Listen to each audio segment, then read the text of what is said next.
Imagine human history as a 24-hour clock. That's it. Everything we've ever done compressed into one day. Agriculture, the thing that let us stop wandering and start planting, that doesn't show up until 11:56 p.m. The first cities, writing, the pyramids, all of that appears at 11:57. Jesus is born at 11:59:48. The Industrial Revolution happens in the last second. And everything you know, smartphones, the internet, space travel, all of it exists in a fraction of the final second. So what's everything before 11:56? What fills up the other 23 hours and 56 minutes of our story? That's not prehistory. That's not the prequel. That's the actual story. And we've forgotten almost all of it. Here's the thing nobody tells you in school. Modern humans, people anatomically identical to you and me, have existed for at least 300,000 years, probably longer. For the vast majority of that time, somewhere around 290,000 years, we lived without farms, without cities, without kings or priests or written laws. We lived in small groups, moving with the seasons, reading the landscape like a language, surviving ice ages and droughts and predators that could tear us apart. And we weren't just surviving, we were living, falling in love, raising children, creating art, developing complex belief systems, building relationships and communities that lasted generations. We were fully human, with brains just as large and complex as ours, experiencing joy and grief and wonder under the same stars we see today. But when we talk about history, we usually mean the history of civilization. We mean Mesopotamia and Egypt, Rome and Greece, dynasties and empires and wars. We act like everything before farming was just a waiting period, like our ancestors were sitting around for 100,000 years hoping someone would invent bread. That's not what happened. Those 100,000 years, those were full of human experience. Tens of thousands of generations lived entire lives. They solved problems we can't imagine. They developed technologies that kept them alive in environments that would kill most of us in days. They created songs and stories that explained the world. They laughed. They mourned. They wondered about the same questions we still ask. Who are we? Why are we here? What happens when we die? The problem is they didn't write any of it down. There are no history books from 50,000 years ago. No diaries, no letters, no tax records. Everything we know about them comes from fragments, stone tools, cave paintings, bones, genetic code, archaeological sites where you can see the scatter pattern of their meals from 40,000 years ago and try to imagine what they talked about while they ate. It's like trying to understand your entire family history from 3 photographs and a handful of your great-great-grandfather's tools. Possible, sort of. Complete? Not even close.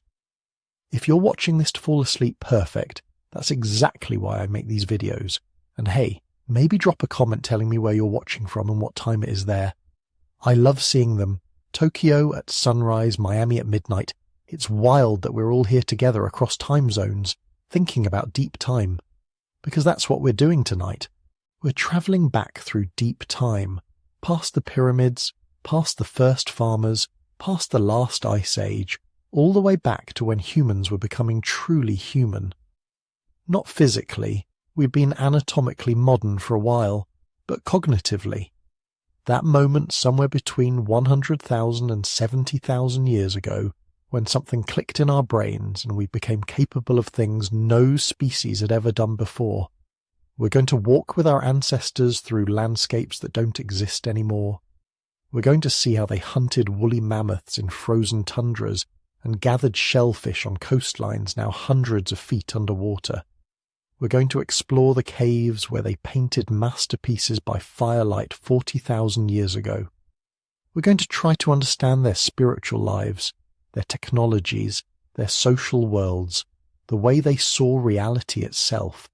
And here's what makes this journey so strange and beautiful.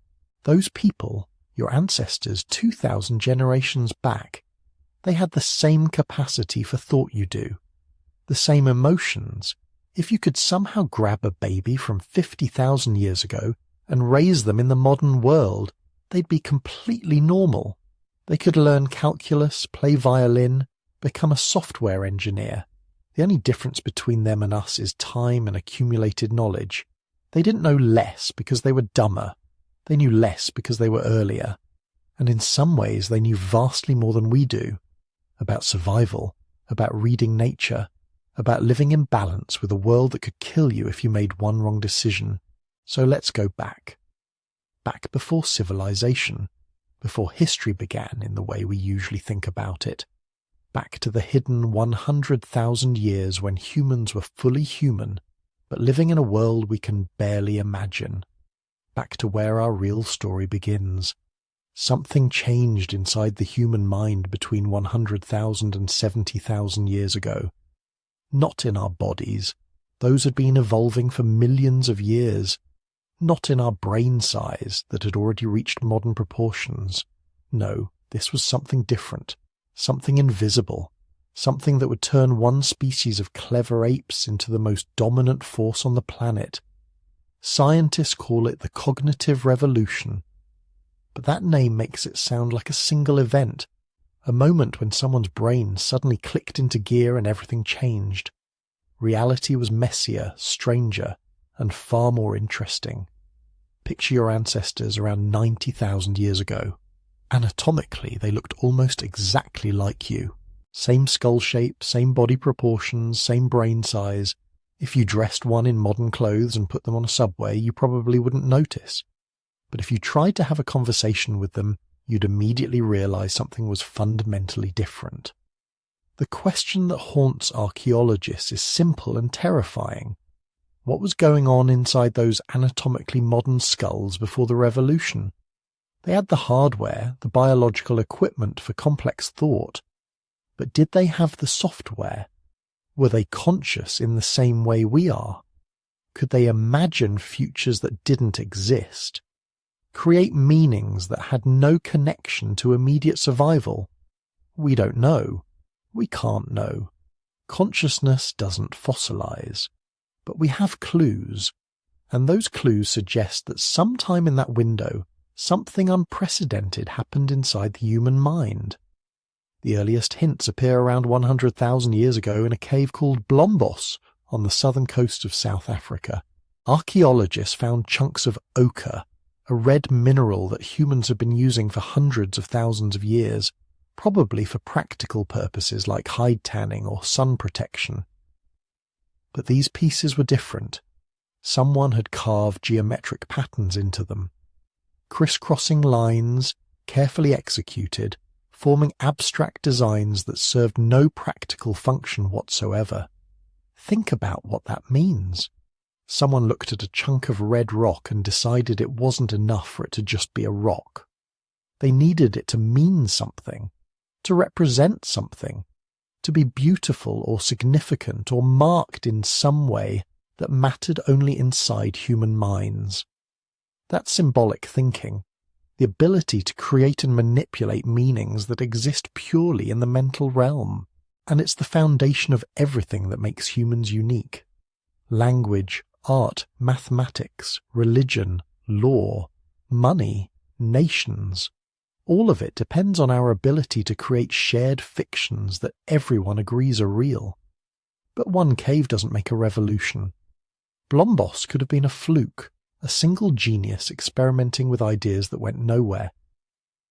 What makes the cognitive revolution revolutionary is that this kind of behavior starts showing up everywhere, across Africa and eventually beyond. Shell beads from sites in Morocco and Algeria dated to 82,000 years ago. Not just shells, but shells that were carefully selected, pierced, and worn as ornaments. Someone cared about how they looked.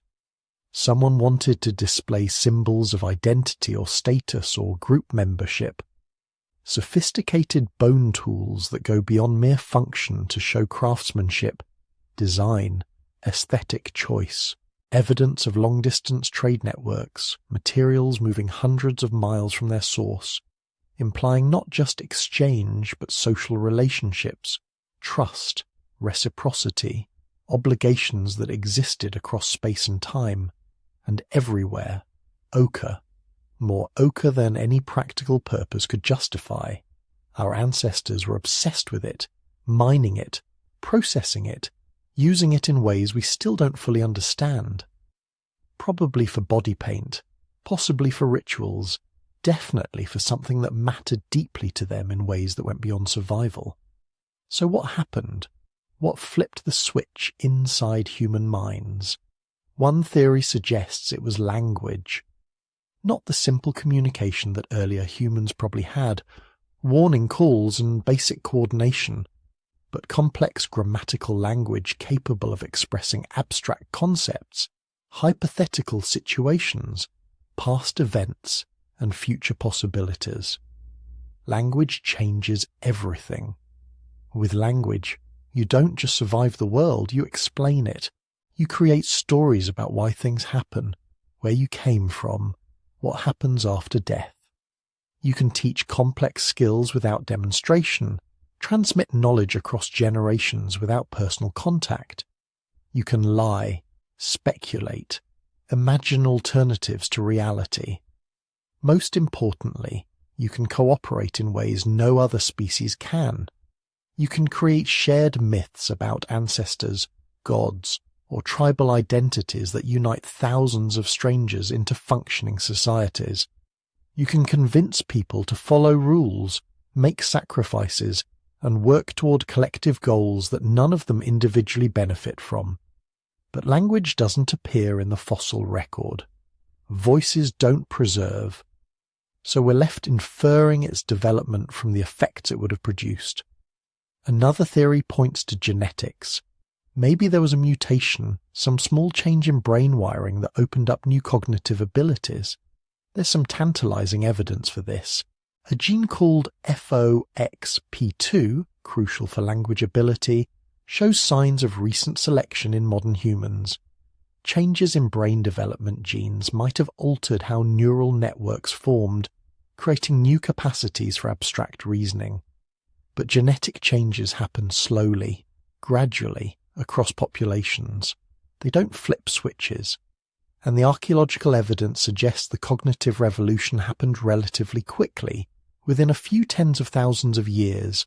That's fast for evolution. So maybe it wasn't a single cause, maybe it was a cascade. A small genetic change creates slightly better language ability. That allows slightly more complex social organization. That creates selection pressure for even better communication skills. That enables more sophisticated culture. That changes the selective environment again. Back and forth, genes and culture co-evolving, each driving the other forward in an accelerating feedback loop. And somewhere in that process, humans crossed a threshold. We became capable of imagination. Imagination is the real superpower. It's what lets you think about things that aren't real yet, might never be real, exist only as possibilities in your mind. A lion can't imagine hunting strategies it's never tried. A chimpanzee can't conceive of tools it's never seen, but humans can.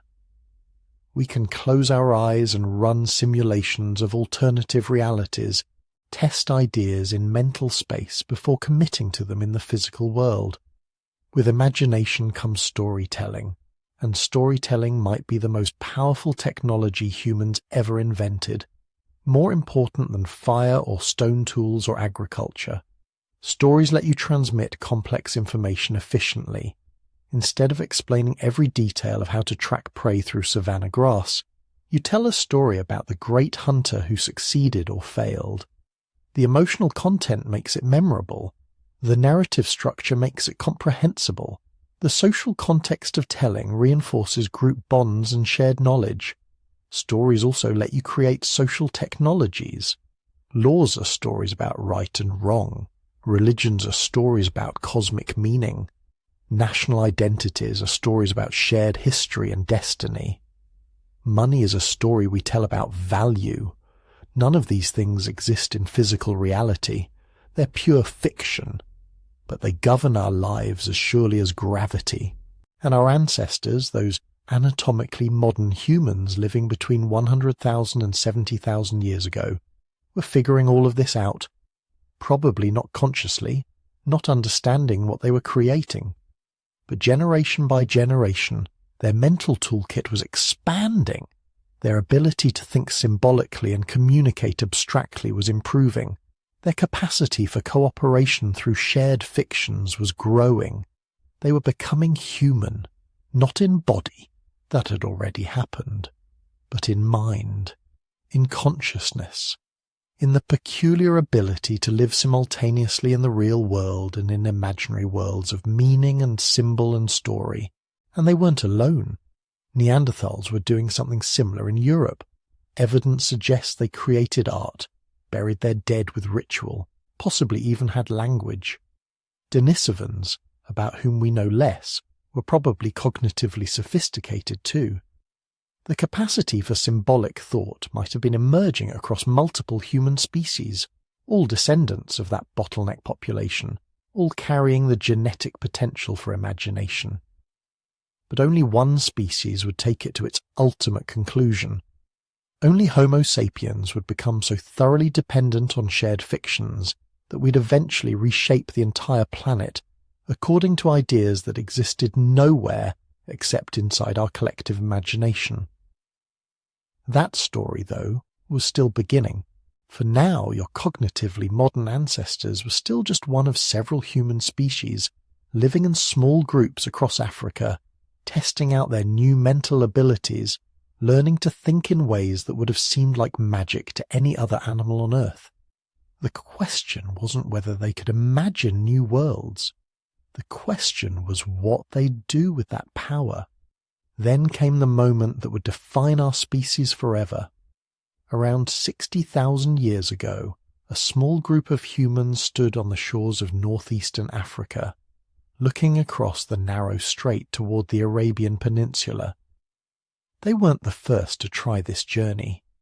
Earlier groups had left Africa, spreading into the Middle East and beyond, but most of those populations had died out or been absorbed.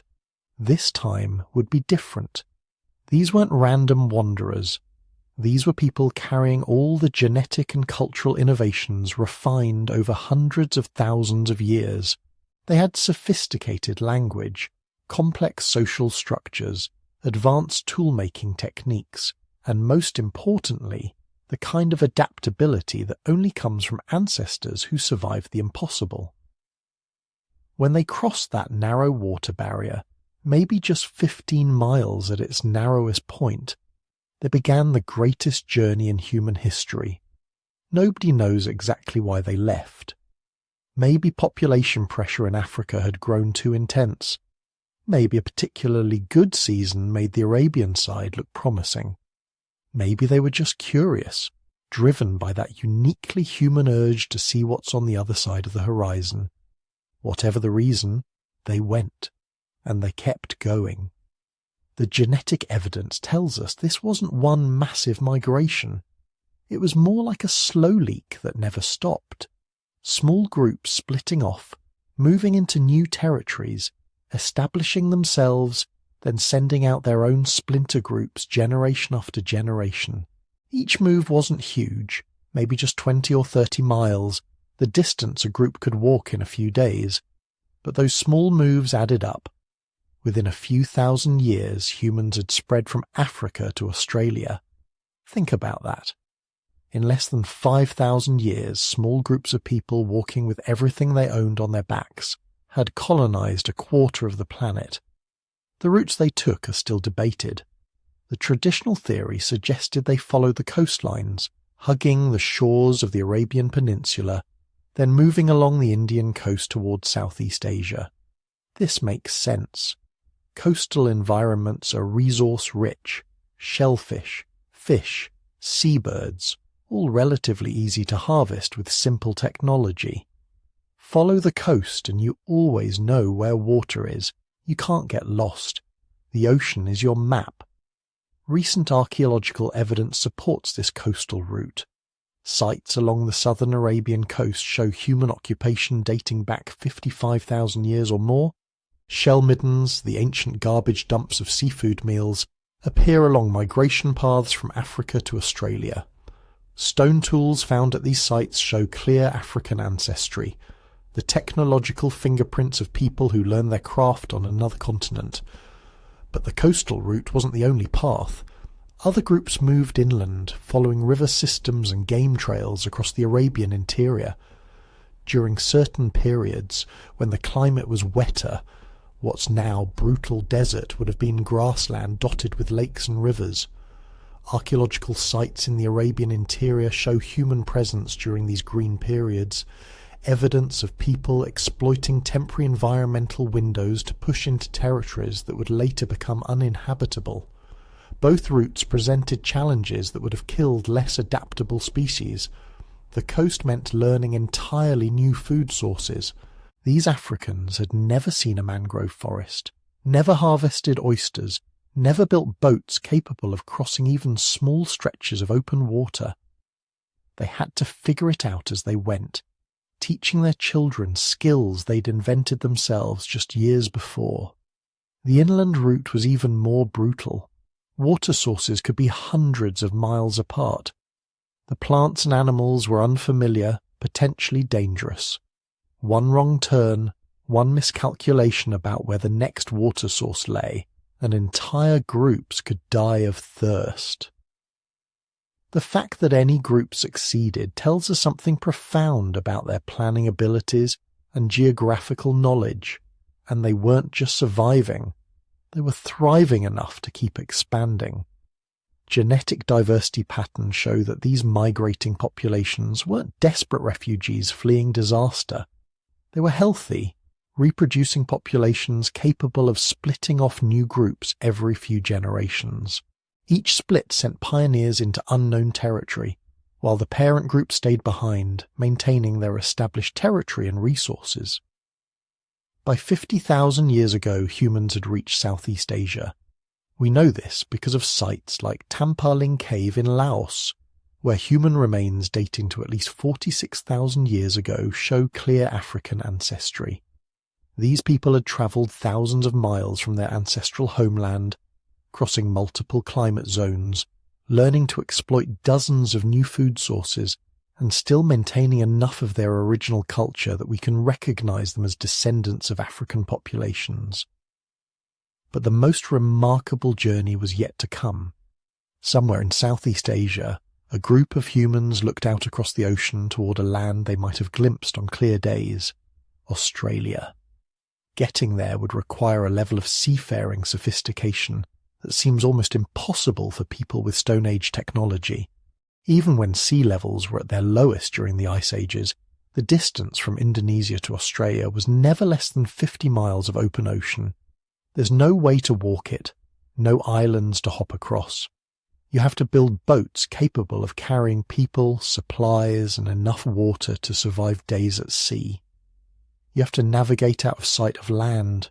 You have to be absolutely certain you'll reach the other side, because there's no turning back once you're committed. Yet they did it. Archaeological evidence now shows humans reached Australia at least 65,000 years ago, possibly earlier. The Majid-Bebe rock shelter in northern Australia contains artefacts dating back 65,000 years, including sophisticated stone tools, ground ochre for art, and evidence of systematic hunting of large marsupials.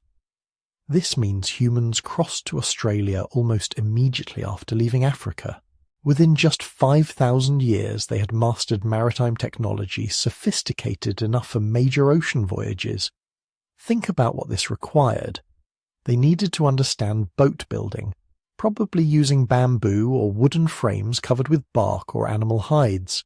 They needed navigation skills, the ability to read stars, currents, and weather patterns. They needed planning ability sophisticated enough to provision a voyage that might take weeks. And they needed courage, the willingness to sail toward a horizon where they couldn't be certain anything existed. The people who made that first crossing must have been remarkable, but they weren't superhuman. They were regular people using the same basic cognitive toolkit all humans share. The fact that they succeeded tells us something important about human potential. Give people a challenge, and they'll develop the skills needed to overcome it. The technology doesn't exist yet. They'll invent it. The knowledge isn't available. They'll figure it out through trial and error. That's what it means to be human. Once in Australia, these pioneers faced yet another adaptation challenge. Australia's megafauna, giant kangaroos, massive wombats, predatory birds large enough to kill humans, were unlike anything in Africa or Asia. The plants were different. The seasons followed unfamiliar patterns. The entire ecology was alien. Within a few thousand years, they'd not only adapted but spread across the entire continent, from the tropical north to the temperate south, from coastal regions to the harsh interior deserts. Meanwhile, back in Asia, other groups were pushing north and west. By 45,000 years ago, humans had reached Europe, entering a landscape already occupied by Neanderthals who had been there for hundreds of thousands of years. This meeting would prove consequential, but that's another part of the story. The remarkable thing about this entire expansion is how consistent the pattern was. Small groups moving into new territory, adapting to local conditions, growing until they reached carrying capacity, then splitting to send pioneers even further. It's the same pattern that carried humans from the Red Sea to the Pacific in just a few thousand years. The same pattern that would eventually bring humans to every habitable environment on Earth, except remote islands that required more sophisticated navigation than Stone Age peoples possessed. Genetic studies of modern populations let us trace these ancient journeys with remarkable precision. Indigenous Australians carry genetic markers that diverge from African populations around 60,000 years ago, exactly matching the archaeological timeline.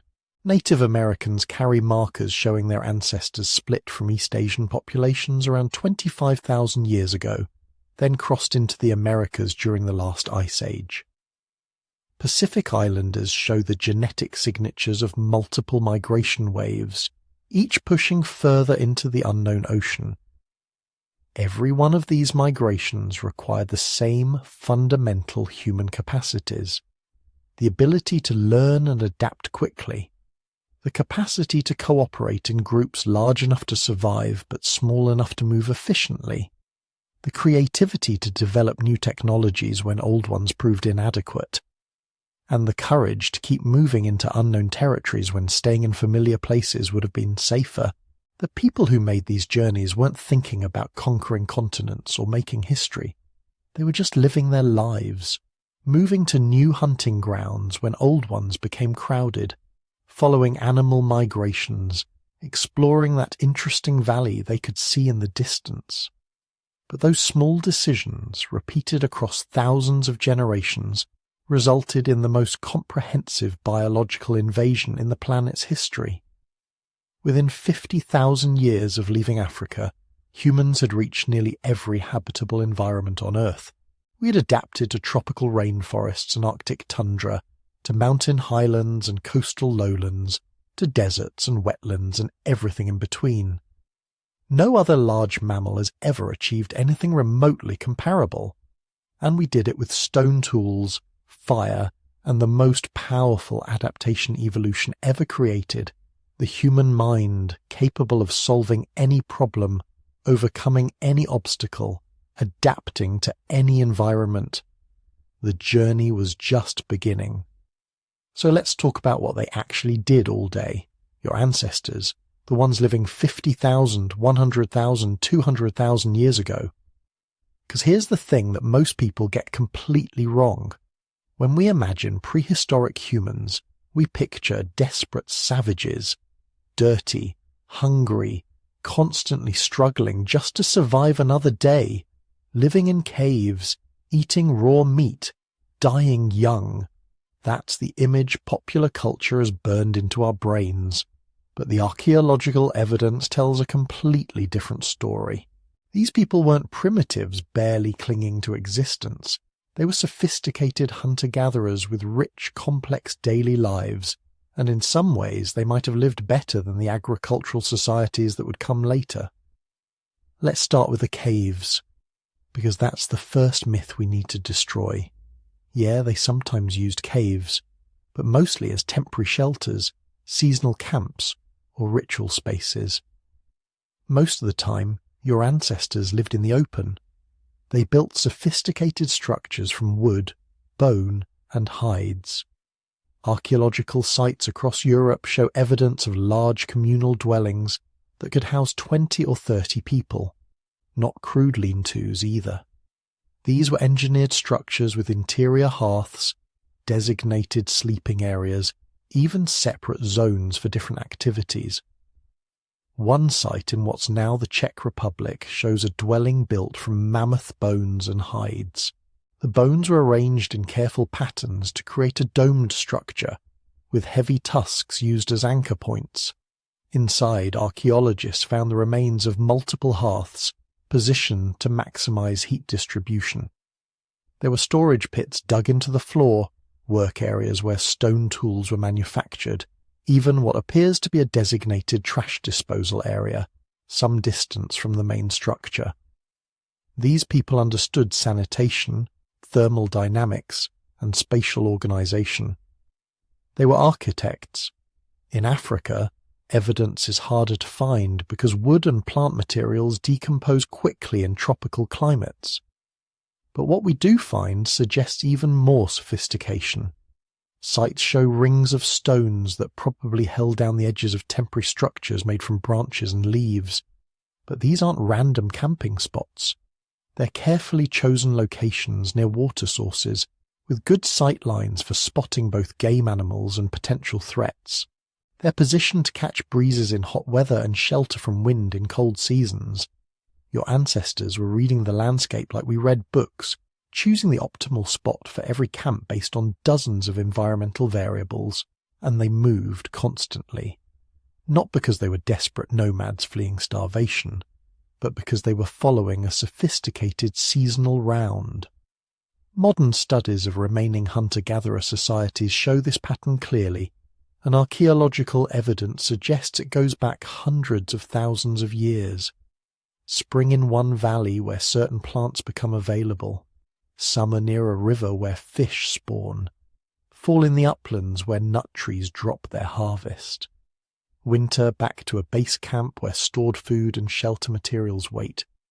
This wasn't random wandering. This was an annual cycle as precisely timed as any farmer's planting schedule, except it required even more detailed environmental knowledge. Think about what that means. Your ancestors knew hundreds, maybe thousands of plant species.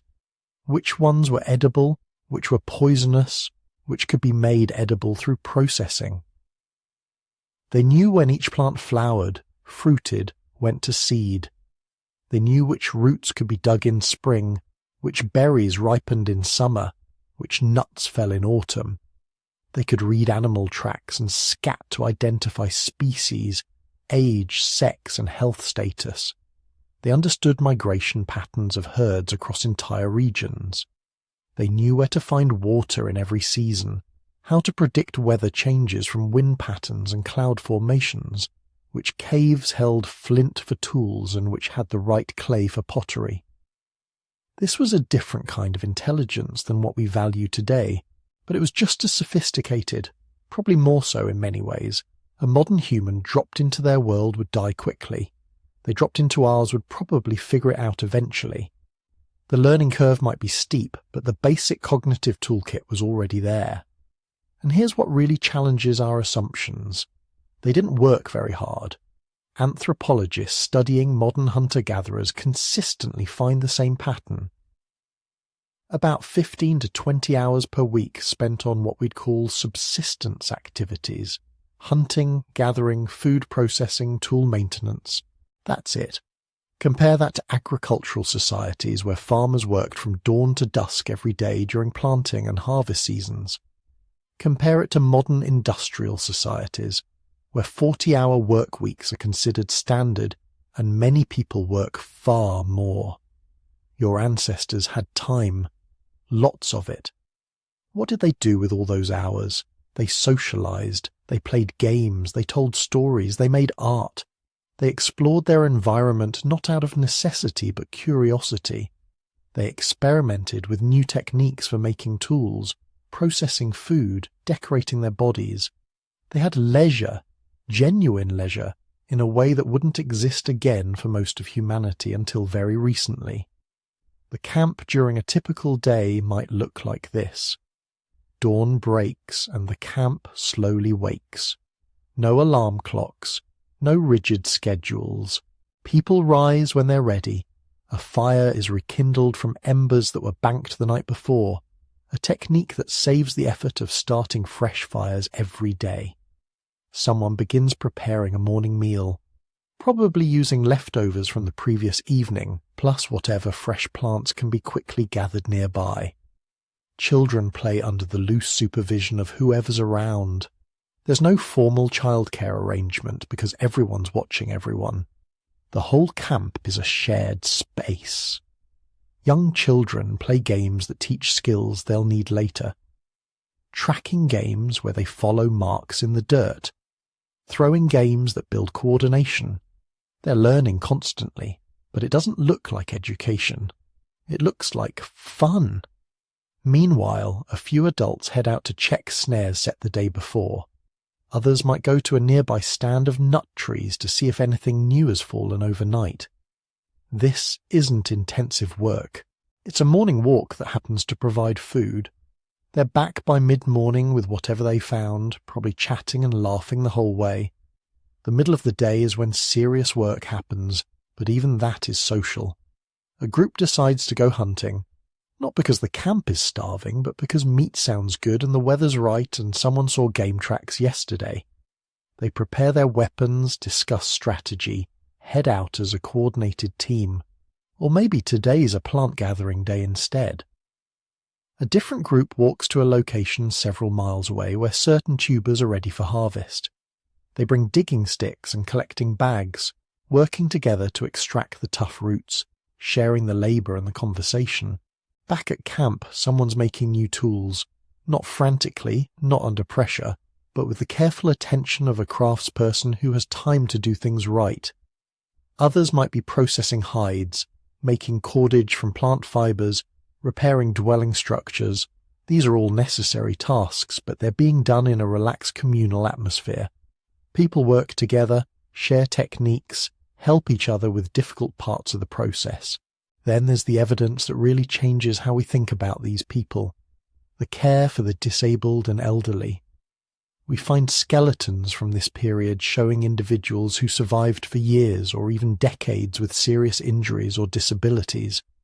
A Neanderthal skeleton from Iraq shows a man who had lost an arm years before he died. He couldn't have hunted effectively, couldn't have contributed to heavy labour, but he lived to old age. Someone was caring for him, feeding him, protecting him, not out of genetic obligation necessarily, out of something we might call compassion. Another skeleton from Spain shows evidence of a severe spinal deformity that would have left the individual nearly immobile from childhood. Yet they lived to adolescence. For years, someone carried them when the group moved. Someone fed them. Someone made sure they didn't get left behind. There was no economic utility to this. It was pure care. And elderly individuals show up regularly in the archaeological record, people who lived well past their reproductive years. In purely Darwinian terms, these individuals were consuming resources without contributing to genetic fitness. But every hunter-gatherer society we know values elders as repositories of knowledge.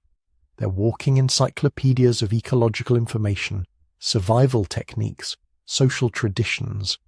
They're the ones who remember what to do when rare events happen, the flood that comes once every 30 years, the animal migration that shifts unpredictably, the plant that's usually poisonous but becomes edible when processed just right. Your ancestors understood something that modern society sometimes forgets. A community is stronger when it includes everyone. The disabled person might not hunt, but they could make tools, tend fires, watch children.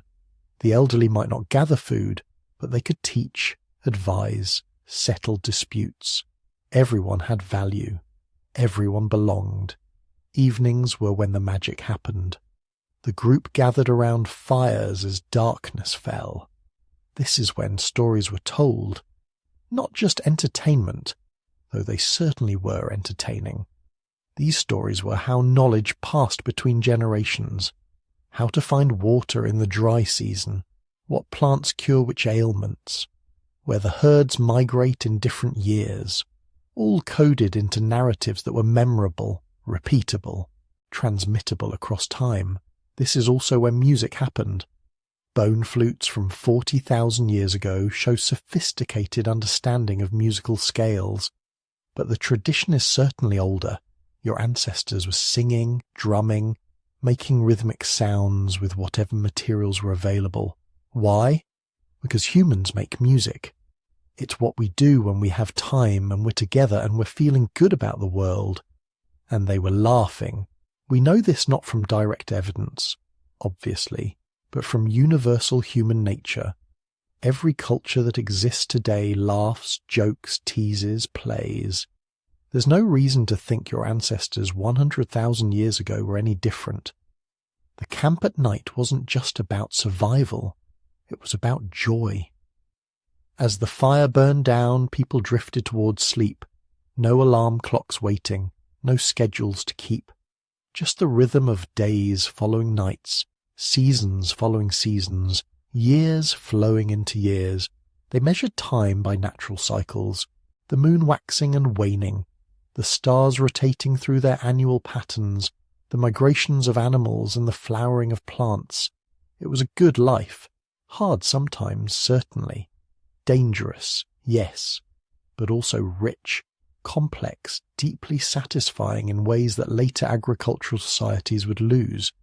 These people had autonomy, leisure, strong social bonds, and intimate knowledge of their environment. They had art, music, story, and play. They had everything that makes us human, everything that matters. And out of this life of relative abundance and creativity, everything else would eventually flow. The innovations that would lead to civilization, the social structures that would become kingdoms, the stories that would become religions, the art that would cover cave walls and eventually canvas. But that was still far in the future. For now, your ancestors were simply living, and living well. Imagine walking into a cave in southern France. It's 1994 and you're part of a team exploring a narrow passageway that's been sealed for thousands of years. You squeeze through a tight opening and your flashlight beam hits the wall, and there, staring back at you, are lions, dozens of them, perfectly rendered, muscular, alive. Not crude stick figures, not primitive scratches. These are masterpieces. The horses gallop across the limestone, the rhinos charge, the bears lumber with weight you can almost feel, and they're 36,000 years old. This is Chauvet Cave, and it changed everything we thought we knew about early human art. For decades, archaeologists had a comfortable narrative. Human artistic ability developed slowly, gradually, starting with crude scratches and evolving over thousands of years into sophisticated imagery. The famous bulls of Lascaux, painted around 17,000 years ago, were supposed to represent the peak of prehistoric art, the culmination of millennia of slow development. Then Chauvet was discovered, and that narrative collapsed. Because the paintings in Chauvet aren't just older than Lascaux, they're better, more sophisticated, more dynamic, more technically accomplished in almost every way. The artist who painted those caves 36,000 years ago understood perspective, shading, movement, and anatomical accuracy at levels that wouldn't be matched again for tens of thousands of years. But here's what really keeps archaeologists awake at night. Chauvet isn't the beginning of this artistic tradition. It can't be. Nobody wakes up one morning and suddenly paints a masterpiece without practice, without training, without a long tradition of learning and experimentation.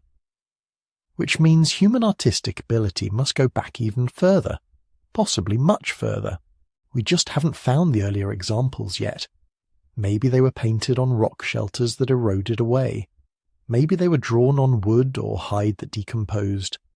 Maybe they're still waiting in caves we haven't discovered. But somewhere, somehow, humans made the leap from basic communication to genuine art. And we still don't fully understand why. The traditional explanation is that something changed in the human brain around 40,000 to 50,000 years ago. A genetic mutation, maybe. A rewiring of neural pathways. Something that gave us symbolic thinking, abstract reasoning, the ability to imagine things that don't exist, and then bring them into existence through art.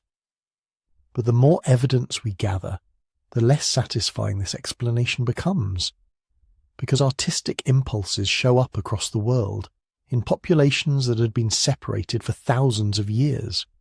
In Indonesia, cave paintings date back at least 45,000 years. In Australia, Aboriginal rock art might be even older, though dating it precisely is difficult.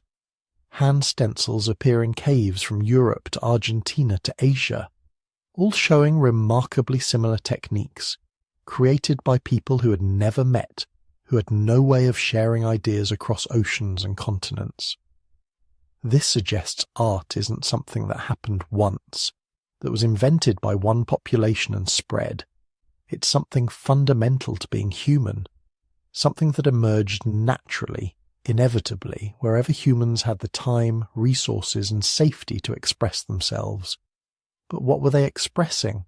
Why bother spending hours, days, maybe weeks painting animals on cave walls when you could be hunting, gathering, making tools, doing something practical that directly helped survival?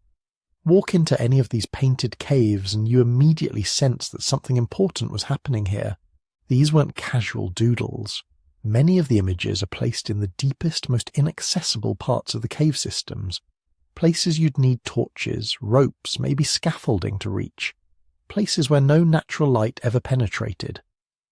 The artist had to carry fire into absolute darkness, mixing pigments from minerals, charcoal, and animal fat, applying them with brushes, fingers, maybe blowing them through hollow bones. This took effort. Deliberate, sustained, difficult effort. They were doing this on purpose.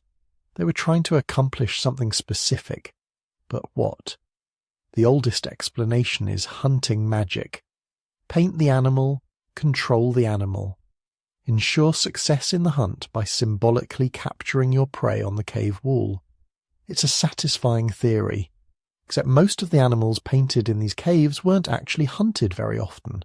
Analysis of bones from nearby living sites shows the painters were mostly eating reindeer, but they painted mostly horses, bison, aurochs, and dangerous predators like cave lions. Animals they admired, maybe. Animals that impressed them, but not necessarily animals they ate.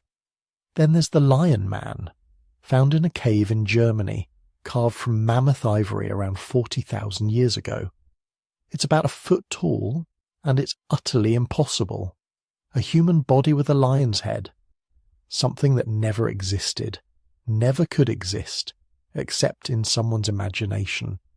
Whoever carved this spent hundreds of hours working ivory with stone tools, creating something that served no practical purpose whatsoever. No one was going to eat it, wear it, use it to hunt or build or survive. It was pure imagination made real. It was art for art's sake. Or maybe it was religion. The Lion Man might represent a deity, a spirit, a shaman transformed, something beyond the everyday world. It proves that by 40,000 years ago, humans weren't just surviving anymore. They were thinking about meaning, about identity, about the relationship between human and animal, real and imagined, visible and invisible. The hand stencils are even more direct. Found in caves across every inhabited continent, the technique is always the same. Place your hand on the wall, blow pigment around it, leave a negative image, a permanent record. I was here. I existed. Remember me. Some of these hands are small, probably children. Some show fingers missing, possibly from frostbite or accidents. One cave in Spain shows hands spanning at least 25,000 years, generation after generation returning to the same spot to add their mark. It's one of the most human things imaginable. The desire to leave something behind, to say to the future, I lived, I mattered, don't forget me. And then there are the Venus figurines, small carved figures, mostly female, found across Europe and Asia, dating from roughly 35,000 to 10,000 years ago. Some show exaggerated breasts and hips, leading to theories about fertility symbols or mother goddess worship. Others are more realistic. Some show elaborate hairstyles or clothing. A few show faces, though most don't. What were they? Religious objects, portable art, dolls, self-portraits? Nobody knows.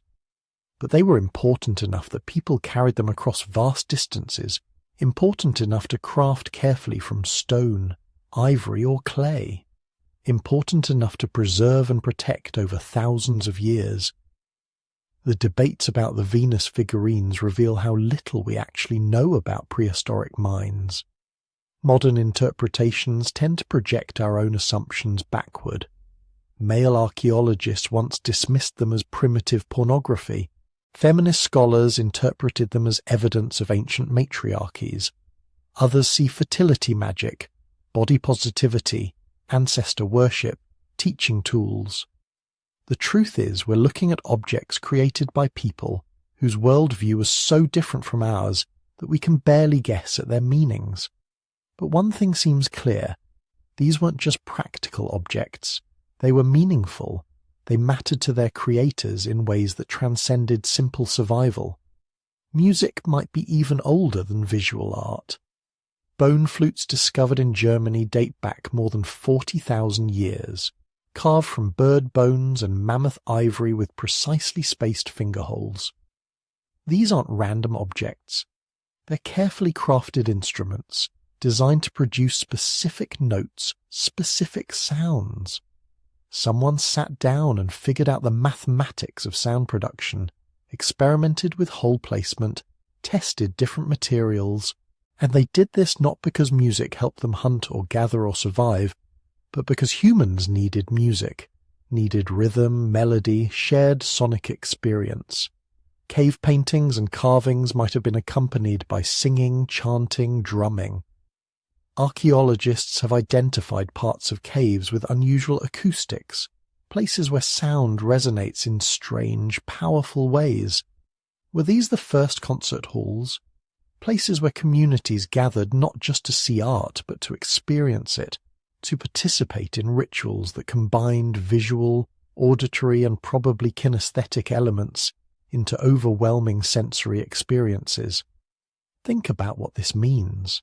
40,000 years ago, your ancestors weren't just struggling to survive. They were creating.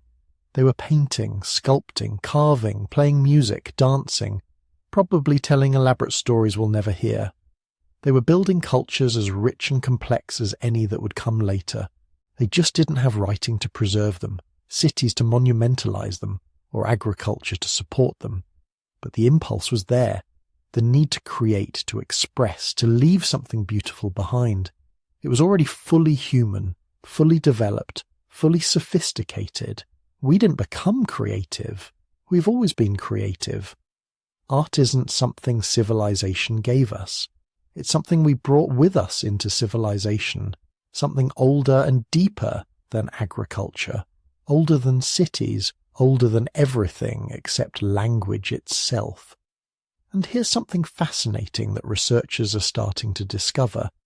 Much of this art might have been created by women, by children, by people traditionally invisible in archaeological narratives.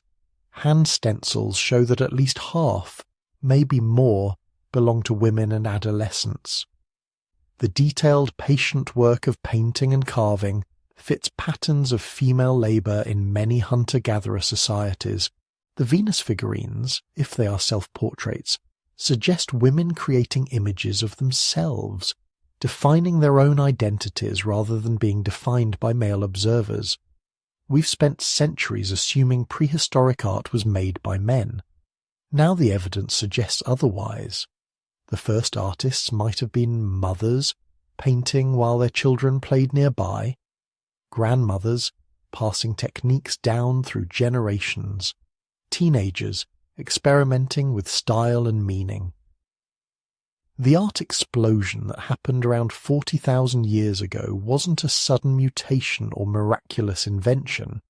It was the flowering of something that had been building for tens of thousands of years, maybe hundreds of thousands. Something fundamental to what it means to be human. The need to transform the world, to make it mean something, to leave marks that outlast our brief lives. Your ancestors did this. Deep in dark caves, by flickering torchlight, they created beauty for its own sake. They sang songs that have been silent for 40,000 years. They told stories that will never be recovered. But the impulse that drove them lives on. Every time you draw, sing, dance, or create anything at all, you're participating in a tradition that stretches back into the deepest darkness of prehistory. You're doing what humans have always done, making meaning out of existence, turning survival into something worth surviving for, and this was only the beginning. Now we need to talk about something that doesn't fossilize, something that leaves only the faintest traces in the archaeological record, but something that might be the most important adaptation humans ever developed. Belief. Not belief in the modern sense, organized religion with priests and temples and written scriptures. That came much later. We're talking about something more fundamental, more ancient, the moment when humans started believing that death wasn't the end, that there was something beyond the visible world, that the spirits of ancestors still mattered to the living. The evidence is scattered and fragmentary, but it's there if you know where to look. The oldest deliberate burial we've found dates back over 100,000 years. A cave in Israel, Kafsa Cave, where early modern humans laid their dead to rest with intention and care. Not just dumping bodies in refuse piles or leaving them where they fell, but digging graves, positioning bodies carefully, sometimes placing objects alongside them. Why would you do that unless you believed the dead person still existed somehow, still needed things, still mattered? Here's where it gets really interesting. The Neanderthals were doing it too, maybe even earlier. Shanidar Cave in northern Iraq has given us some of the most haunting evidence of Neanderthal burial practices. Between 60,000 and 80,000 years ago, Neanderthals were using this cave as a shelter, a home, probably for generation after generation. And when members of their group died, they buried them there, carefully, deliberately, in positions that suggest thought and intention. One burial in particular has captured imaginations for decades. Shanidar 4, as archaeologists call it. When researchers excavated the grave in the 1960s, they found something unexpected. Pollen, lots of it, concentrated around and under the skeleton in patterns that suggested flowers had been placed in the grave. Not just any flowers, medicinal plants, yarrow, cornflowers, hollyhocks. Plants that had healing properties, that meant something to the people who gathered them. The image is almost unbearably poignant. Neanderthals gathering wildflowers to place with their dead, standing at the edge of a grave, maybe saying words we'll never know, certainly feeling something we'd recognize as grief. Now there's debate about this. Some researchers think the pollen got there through natural processes, burrowing animals or wind. But the concentration patterns are hard to explain away that easily. And even if Shanidar 4 is controversial, there are other Neanderthal burials that clearly show intentional treatment of the dead. Graves with stone tools placed beside the body. Burials where the deceased was positioned in a fetal position, as if sleeping. One remarkable site in France where a Neanderthal child was buried with what appears to be a carefully shaped flint tool placed near their hand. These weren't just disposal of corpses, these were rituals, acts of meaning-making in the face of death. What does that tell us about Neanderthal minds, about their inner worlds? It tells us they had crossed a threshold that most animals never approach. They had developed an awareness of death as a permanent state, not just the absence of movement, but something final and significant. And having grasped that finality, they had developed an immediate response to mark it, ritualize it, maybe even deny it by creating an afterlife in their imaginations. This is huge. This is the beginning of religion, of spirituality, of every philosophical and theological system humans would ever create. But burial is just the most visible evidence. There are other clues, harder to interpret but equally suggestive. Cave art, for instance. When you stand in front of a 30,000-year-old painting on a cave wall, you're not just looking at a pretty picture. You're looking at a window into someone's mind, and that mind was doing something very strange. Many of the most famous cave paintings are located in extremely difficult-to-reach places, deep underground through narrow passages, in chambers where you'd need to crawl or squeeze to enter. Why go to all that trouble? Why not paint near the entrance where everyone could see? Because these weren't just decorations, they were sacred images, placed in sacred spaces. Some researchers think these deep caves served as ritual sites where shamans or spiritual practitioners would go to enter trance states and communicate with the spirit world. The theory goes like this. In darkness, isolated from the community, possibly fasting or using plant-based psychoactives, a shaman would enter an altered state of consciousness.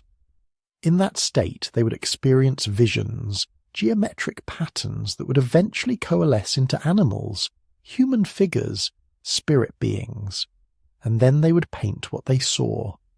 The art itself shows evidence of this process. Many cave paintings include strange geometric symbols, dots, grids, zigzag patterns that researchers think represent entoptic phenomena, the visual patterns your brain generates during altered states. These patterns show up in cave art from Europe to Africa to Asia, suggesting similar practices across vast distances and time periods. The animal figures often seem to emerge from the rock itself, using natural formations as part of the image. A bulge in the cave wall becomes a bison's shoulder. A crack becomes a wounded animal's blood. This suggests the artist believed the spirits of the animals were already in the stone, just waiting to be revealed. And many of the paintings are located near areas with unusual acoustics, chambers that echo strangely, passages where sounds reverberate and distort. Try singing in some of these caves, and your voice transforms into something otherworldly. Did ancient shamans use these acoustic properties to enhance their rituals, creating soundscapes that made the spirit world feel present and real? But it wasn't just caves. The prehistoric landscape was dotted with sacred places, stone circles, some dating back over 10,000 years, arrangements of rocks that clearly took enormous effort to create but have no obvious practical purpose. They're not defensive structures, they're not housing, they're ritual spaces, places where communities gathered to perform ceremonies we can only imagine. Ochre shows up everywhere in the archaeological record, starting at least 100,000 years ago. This red mineral pigment, sometimes ground into powder, sometimes shaped into crayons, appears in burial sites, living areas, and what seem to be ritual contexts. People were painting their bodies with it, sprinkling it on the dead, possibly using it in ceremonies. Why ochre? Why red specifically? Maybe because it's the colour of blood, of life. Using it in death rituals might have been a way of symbolically returning life to the deceased, or marking them as still part of the living community. Or maybe the colour itself was believed to have power, to protect against spirits, or invoke ancestral presence. We're guessing, but the ubiquity of ochre across time and space tells us it meant something profound to ancient humans. Dreams probably played a crucial role in early spiritual experiences. Every night your ancestors would enter states of consciousness where the impossible became routine. Dead relatives appeared and spoke. Animals transformed into humans. You could fly, breathe underwater, travel to distant places instantly. How would you interpret these experiences without modern neurological knowledge? Obviously, you'd think you were visiting another realm, a spirit world that existed parallel to the physical one, accessible during sleep or trance states. The dead lived there. Animal spirits dwelled there, and with the right knowledge, shamans could travel there deliberately, bringing back information and power. This dream-based spirituality probably led to ancestor veneration, the belief that dead family members remained active presences in the community. They could help or harm the living depending on how they were treated. So you made offerings, told stories about them, maintained their memories across generations. This created a kind of cultural immortality. Your physical body died, but your memory, your spirit, your influence could persist indefinitely as long as your descendants remembered you. And this might have been one of religion's most important functions: social cohesion. Think about the challenges facing a prehistoric community. You've got 20, 30, maybe 50 people trying to cooperate despite competing interests, personal conflicts, resource scarcity. What keeps everyone working together instead of fragmenting or fighting? Shared belief. If everyone believes their ancestors are watching, judging, expecting certain behaviors, that's powerful social pressure. If everyone participates in the same rituals, visits the same sacred places, tells the same stories about the spirit world, that creates bonds that transcend individual relationships. Religion doesn't just connect humans to the supernatural, it connects humans to each other. The archaeological evidence suggests this binding function was crucial. Sites with evidence of ritual activity often show less interpersonal violence than sites without it. Communities that invested in ceremony and sacred spaces seem to have been more stable, lasting longer in the archaeological record. Belief made cooperation possible on scales that would otherwise have been impossible. And maybe that's the real miracle here. Not that ancient humans developed elaborate mythologies or complex rituals, but that they figured out how to use imagination to change reality.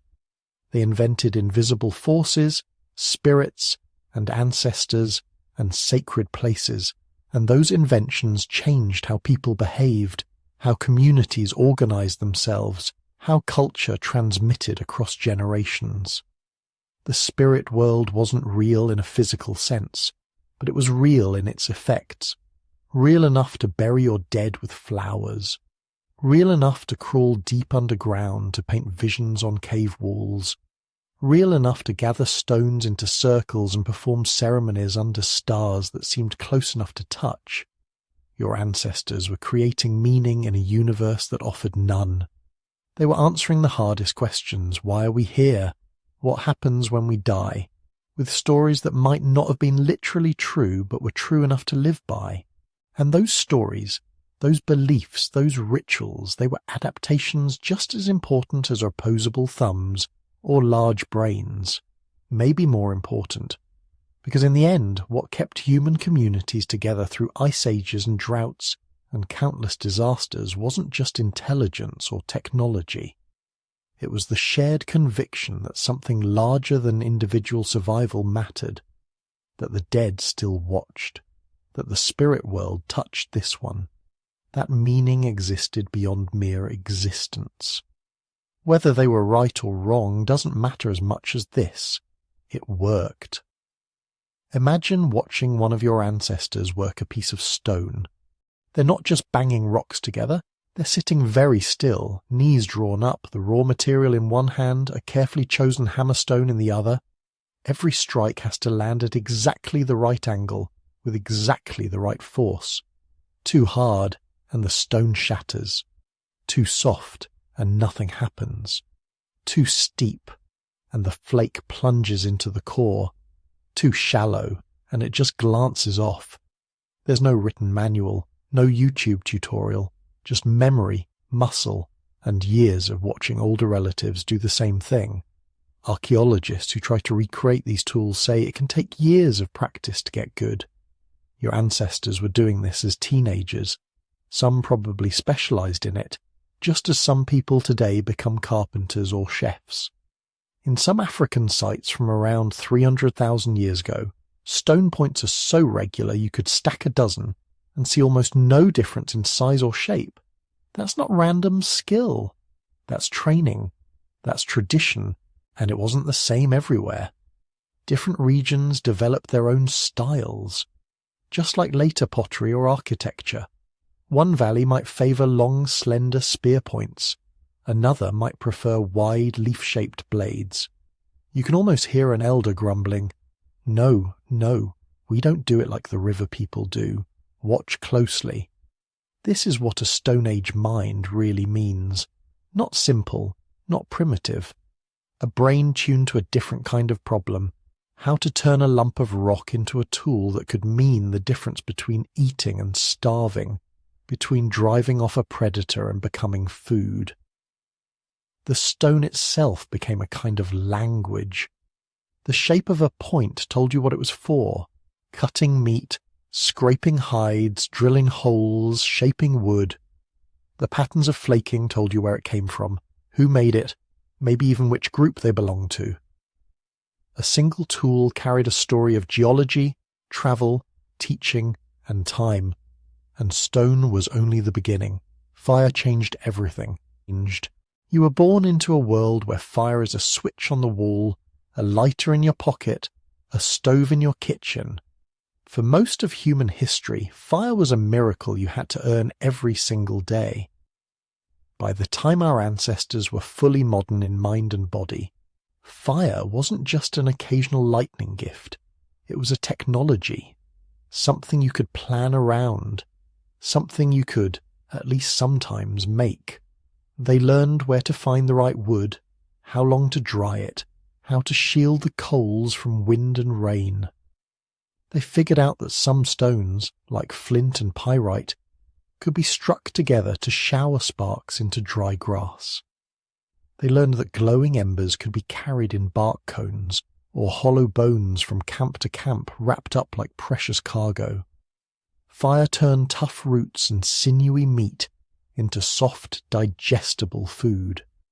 It unlocked more calories from every bite. It killed parasites and softened toxins. Over tens of thousands of years, this steady stream of easier energy may have helped support larger brains, smaller guts, longer childhoods. But fire was more than chemistry. It was choreography. Night and deep time was dangerous. Big cats, hyenas, packs of wolves moved through the darkness. Eyes glowed at the edge of vision. Sound carried strangely. A bright, crackling hearth was a bubble of safety where dangerous creatures hesitated to come too close. Inside that circle of light, something new bloomed. Unstructured time. Hunting was done. Gathering was finished. The children were fed. There was nowhere to go in the dark. So people talked, repaired tools, told stories, shared memories of distant valleys and strange animals, passed on knowledge that would keep children alive long after their parents were gone. Under that moving orange light, the Stone Age mind was not just surviving. It was remembering, imagining, comparing, dreaming, and the colder the world became, the more that fire mattered. As the ice ages deepened, your ancestors faced winters that could kill in hours, wind that cut through bare skin, snow that blanketed the ground, hiding food. In those conditions, a fire alone wasn't enough. The body needed armor. At some point, probably multiple times in multiple places, humans made a different kind of leap. They stopped just draping skins over their shoulders and started turning them into clothes. This sounds obvious, but it's incredibly sophisticated. To make a fitted garment you must skin an animal without tearing the hide, scrape the inner side clean with specialized tools, dry or smoke it so it doesn't rot, soften it with fat, brains or plant oils, punch holes with an awl, thread sinew or plant fiber through those holes in a repeating pattern that holds the whole thing together. Needles with eyes show up in Neanderthal and early modern human sites tens of thousands of years ago. That single object implies an entire invisible technology. Cutting patterns, fitting garments, tailoring for children, pregnant women, hunters, elders. Clothing wasn't just warmth, it was mobility.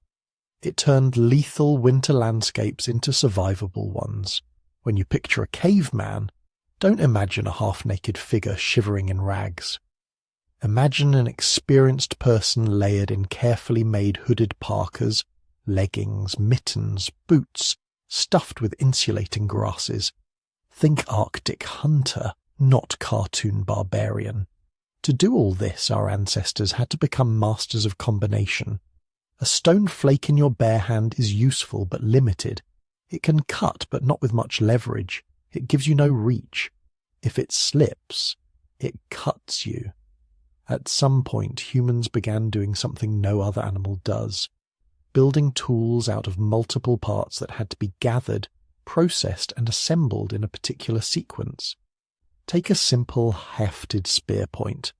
To make one you need a shaped stone tip, a straight shaft, likely from a carefully chosen species of wood, plant fibers or animal sinew, prepared and twisted into cord, an adhesive, resin from trees, mixed with powdered charcoal or ochre or beeswax to get the right consistency. Each of those steps is its own little technology. You need to know which trees give the best sap and how to heat it without burning it. You need to recognize the right kind of stone on site, often from miles away. You have to understand that heat changes materials. Resin melts and flows, then cools and hardens. Sinew shrinks when it dries, pulling everything tight. This is abstract thinking. Cause and effect stretched over hours or days. If I heat this now, it will hold that later. It's also memory. You have to remember recipes. 3 parts resin, 1 part ash, a dusting of ochre, not in numbers, but in textures and colours. Compound tools like this appear in both Neanderthal and early modern human sites. Whoever was making them had to hold a mental blueprint in their head. They were, in a very real sense, engineers, and sometimes their projects were bigger than any one valley. On certain coasts, archaeologists find something that doesn't belong. Obsidian from far inland, shells from distant shores, red ochre from quarries hundreds of miles away. These are not random pebbles. They're carefully selected materials, often worked and reworked, passed hand to hand across vast distances. To move them, people needed more than feet.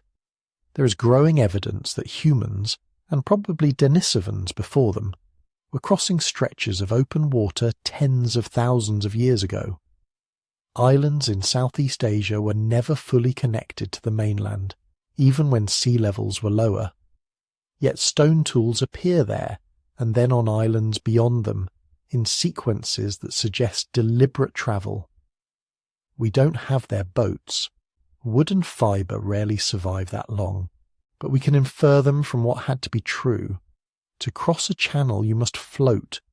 To float safely with gear and children, you need something better than a single log. Perhaps rafts of lashed timber or bundles of reeds. Perhaps hollowed trunks, shaped with fire and stone tools. Either way, you need to see water not as a barrier but as a road. You need to plan your route, remember landmarks, understand tides and currents well enough not to be swept endlessly into open ocean. Again, this is a different kind of mind than ours, not a lesser one. On land, hunting was changing too. For a long time, humans and Neanderthals relied on thrusting spears. You got close to the animal. You braced. You drove the point in with the full force of your body. Dangerous, exhausting, but effective. Then somebody, somewhere, thought to extend the arm itself. An atlatl, or spear thrower, is a simple device, a lever with a hook at one end. You notch a light spear into that hook, whip your arm forward, and the atlatl multiplies your throwing power. A well-thrown spear with an atlatl can travel much farther and hit much harder than any hand-thrown dart. To invent this, you have to notice something subtle. Longer levers throw things faster. You have to experiment with angles, lengths, weights, until the motion feels right. The earliest atlatl-like tools likely appeared tens of thousands of years ago. They made hunting safer by allowing humans to stand farther from a charging animal, and more efficient by increasing success rates. Later still, somewhere in Africa or Eurasia, another revolution, the bow and arrow. Now, instead of throwing the entire projectile, you store energy in a bent piece of wood and release it into a tiny shaft. The bow is a machine made of tension, elasticity, and timing.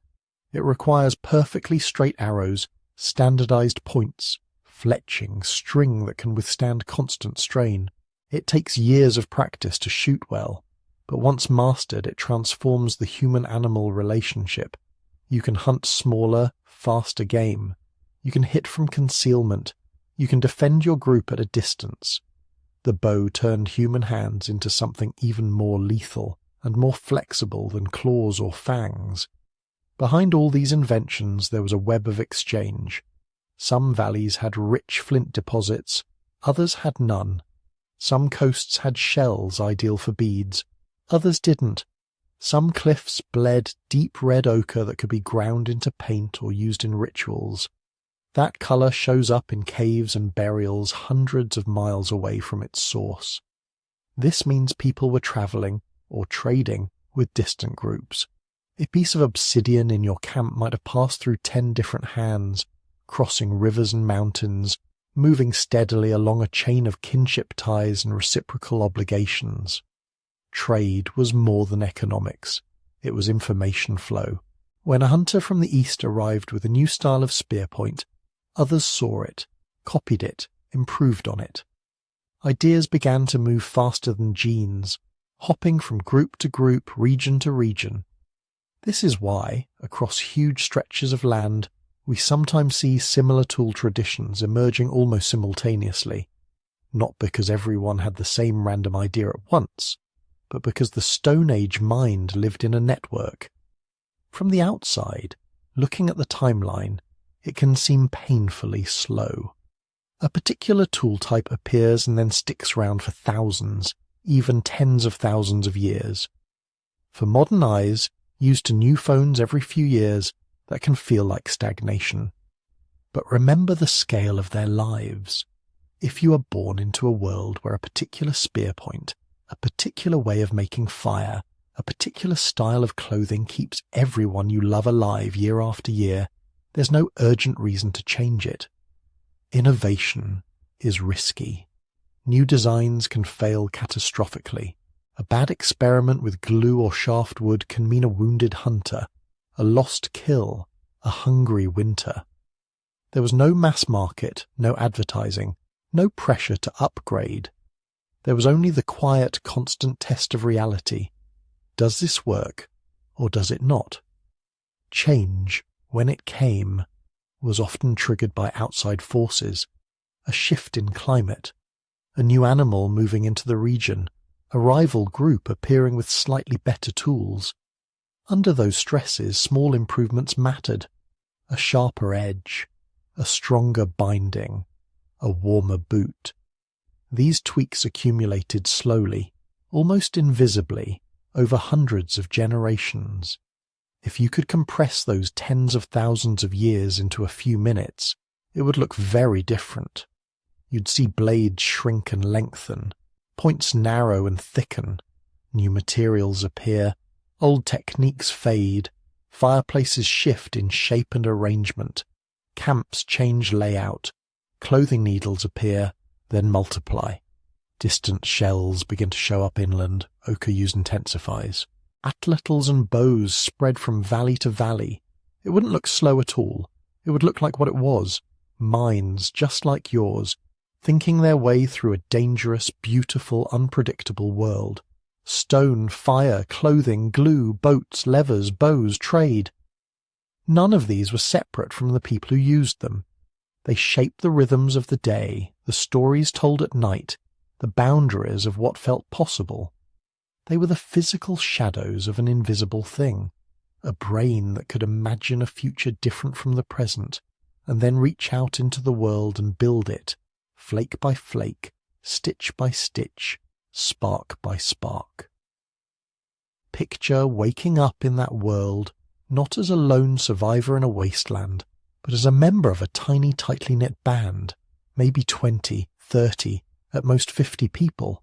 That's your entire social universe. Everyone you know, everyone you love, everyone you argue with, everyone you rely on, sleeps within a few dozen paces of you.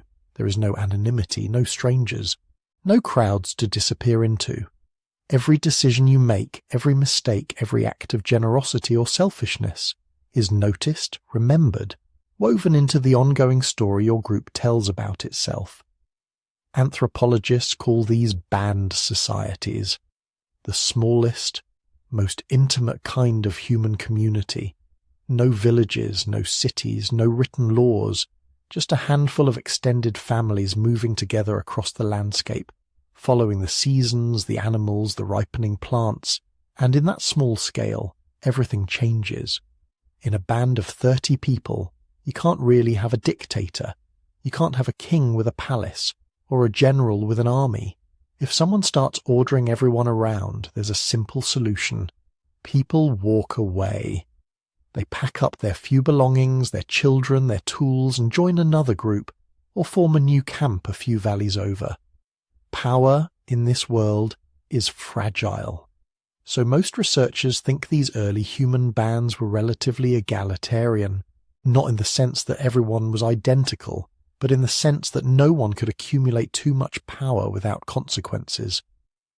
Leadership was probably fluid, shifting with context. One person might guide a hunt because they knew the migration routes. Another might lead when it came to finding water, reading clouds, understanding subtle signs in the landscape. An elder might carry the authority of memory, knowing where the group had survived a drought 40 years ago, where there was a hidden spring in the basalt hills. Decisions were likely made in long, slow conversations, people sitting around a fire after dark, voices low, children half asleep on their parents' laps. We see echoes of this in recent foraging societies, extended discussions, teasing, joking, nudging, until some kind of consensus emerges. No votes, no raised hands, just a gradual alignment of opinions until it feels wrong to push further. If someone tried to dominate, the group had soft weapons, laughter, mockery, refusal to cooperate. In many traditional foraging cultures, arrogant hunters are publicly teased, their kills downplayed, their boasting cut down with humour. It's a social technology for keeping everyone in check, for preventing the rise of tyrants when your survival depends on cooperation, not obedience. But even though each band was small and relatively equal on the inside, they were never truly isolated. We know this because of the stones. Archaeologists keep finding tools made from rock that doesn't belong where it's found. Obsidian blades showing up hundreds of miles from the nearest obsidian source, shell beads far inland, pigments that had to be carried across mountain ranges and deserts. This isn't random wandering, it's evidence of networks. Imagine your band has a favourite campsite near a river. Once a year in the dry season, you're not the only ones who show up. 2, 3, maybe 4 other bands arrive. Old friends, distant cousins, people you haven't seen since last year. The riverside camp transforms from a quiet circle of shelters to a bustling seasonal meeting ground. Information flows. Who found a new flint source? Where the herds have shifted? Which valleys are dry? which are dangerous, which are strangely quiet. Objects flow too.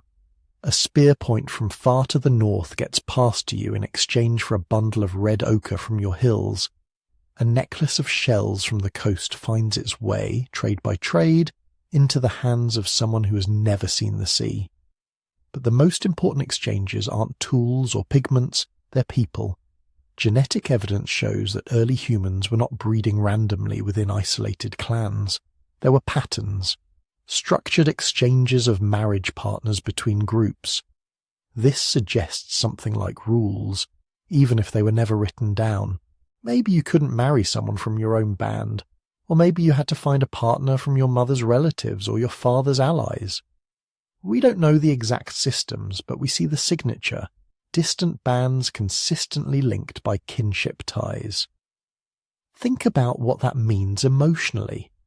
When your band goes to that seasonal meeting place, you're not just trading stone and meat. You're seeing your sister, who married into another band 5 years ago. You're meeting a nephew for the first time. You're negotiating marriages for teenagers who were children at the last gathering. The human world is larger than your daily campsite, but it's still bound by the language of family. And then there are the grandparents. In almost every other primate species, when you're too old to reproduce, your evolutionary story is basically over. But humans are different. We have long post-reproductive lifespans, grandmothers and grandfathers who live on for decades after they can no longer have children themselves. Why? One leading idea is the grandmother hypothesis. It suggests that older women, no longer tied down by their own pregnancies and breastfeeding, played a crucial role in feeding and protecting grandchildren.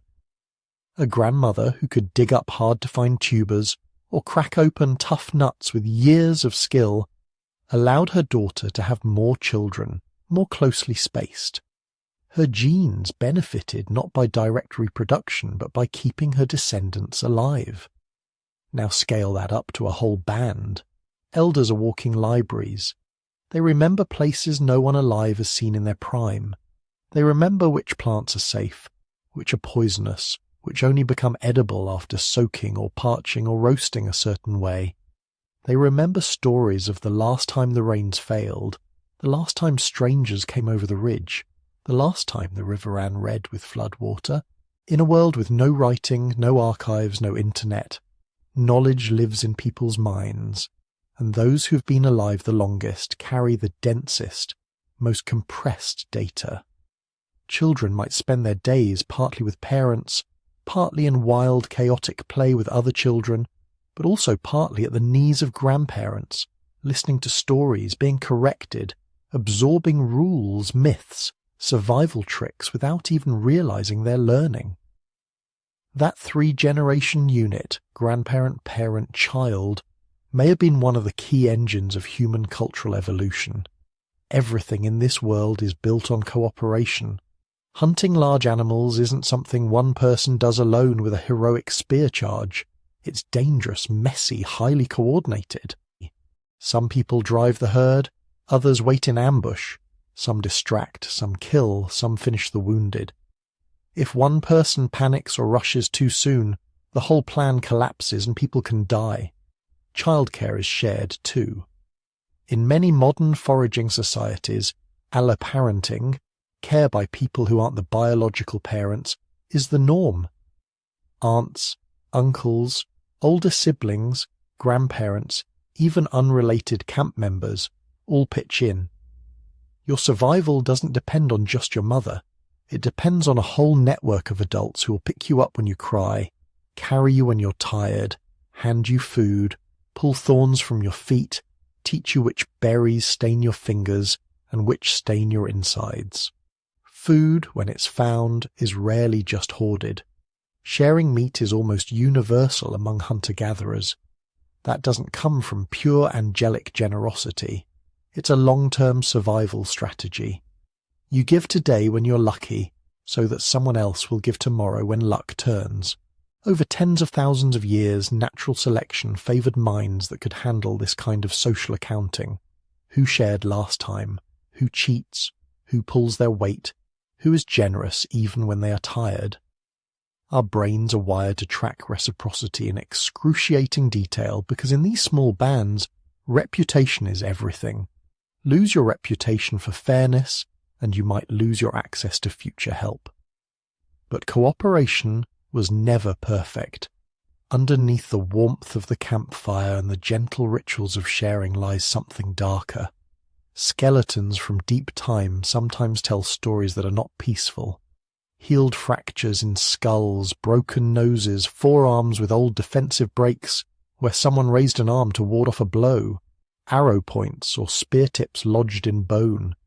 In some rare sites, clusters of bodies with signs of violent death, blunt force trauma to the head, embedded projectiles, no signs of careful burial. These scenes look disturbingly like massacres. Conflict was not invented by civilization. It's older than writing, older than agriculture, older than cities. But in the world of bands, it probably looked different from modern war. There were no massed armies, no generals deploying thousands. Instead, imagine sudden ambushes at dawn, a raid on a sleeping camp to steal women, children, food, tools, a quick, brutal clash at a waterhole when two bands arrive desperate and exhausted, and there simply isn't enough for everyone. A long simmering feud between groups that escalates when a hunting accident kills someone's brother and is interpreted as an attack. Yet the same fragile ecology that could spark conflict also made persistent war unattractive. Losing a few hunters in a tiny band isn't just tragic, it's catastrophic. Everyone knows everyone. Everyone is someone's cousin, someone's in-law. A single act of revenge can ripple through the whole social network. So probably there were also peacemaking rituals, gift exchanges, arranged marriages designed to smooth over grudges. Every individual in this world has to walk a tightrope between two opposing forces.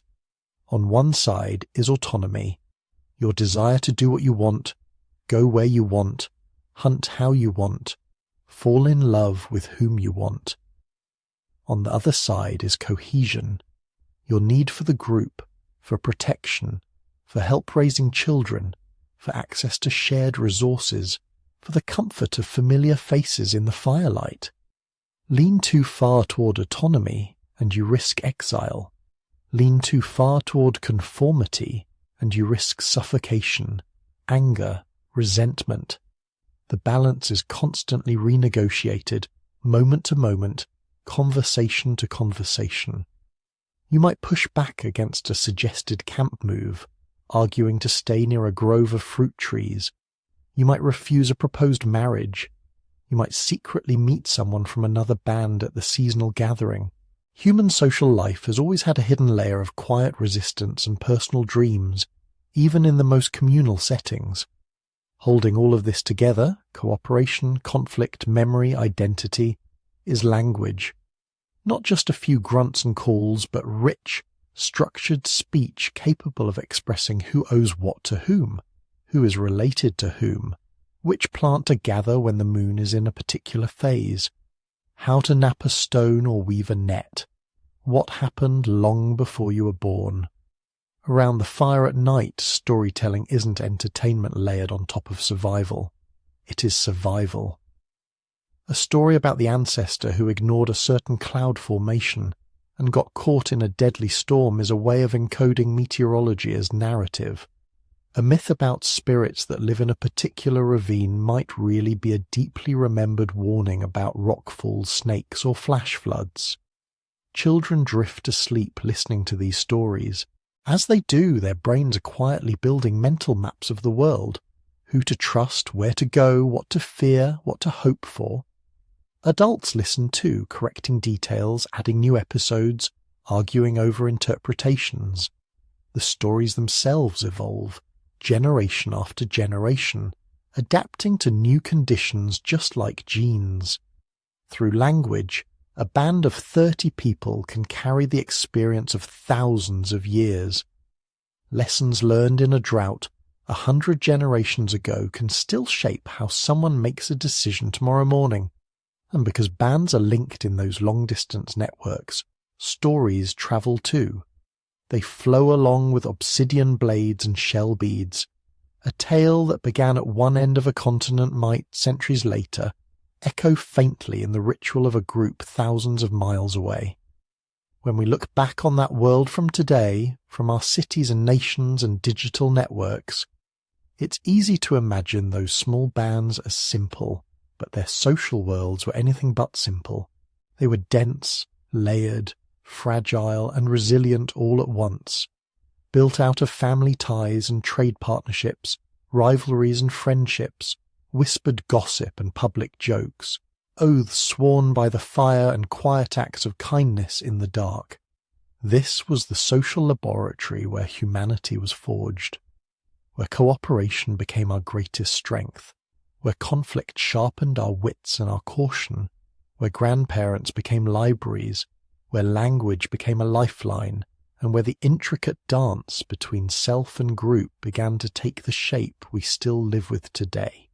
And all of it, every argument, every alliance, every lullaby murmured in the dark, was happening under the same stars we see now, in a world that was almost nothing like ours, and yet built the foundations of everything that would come after.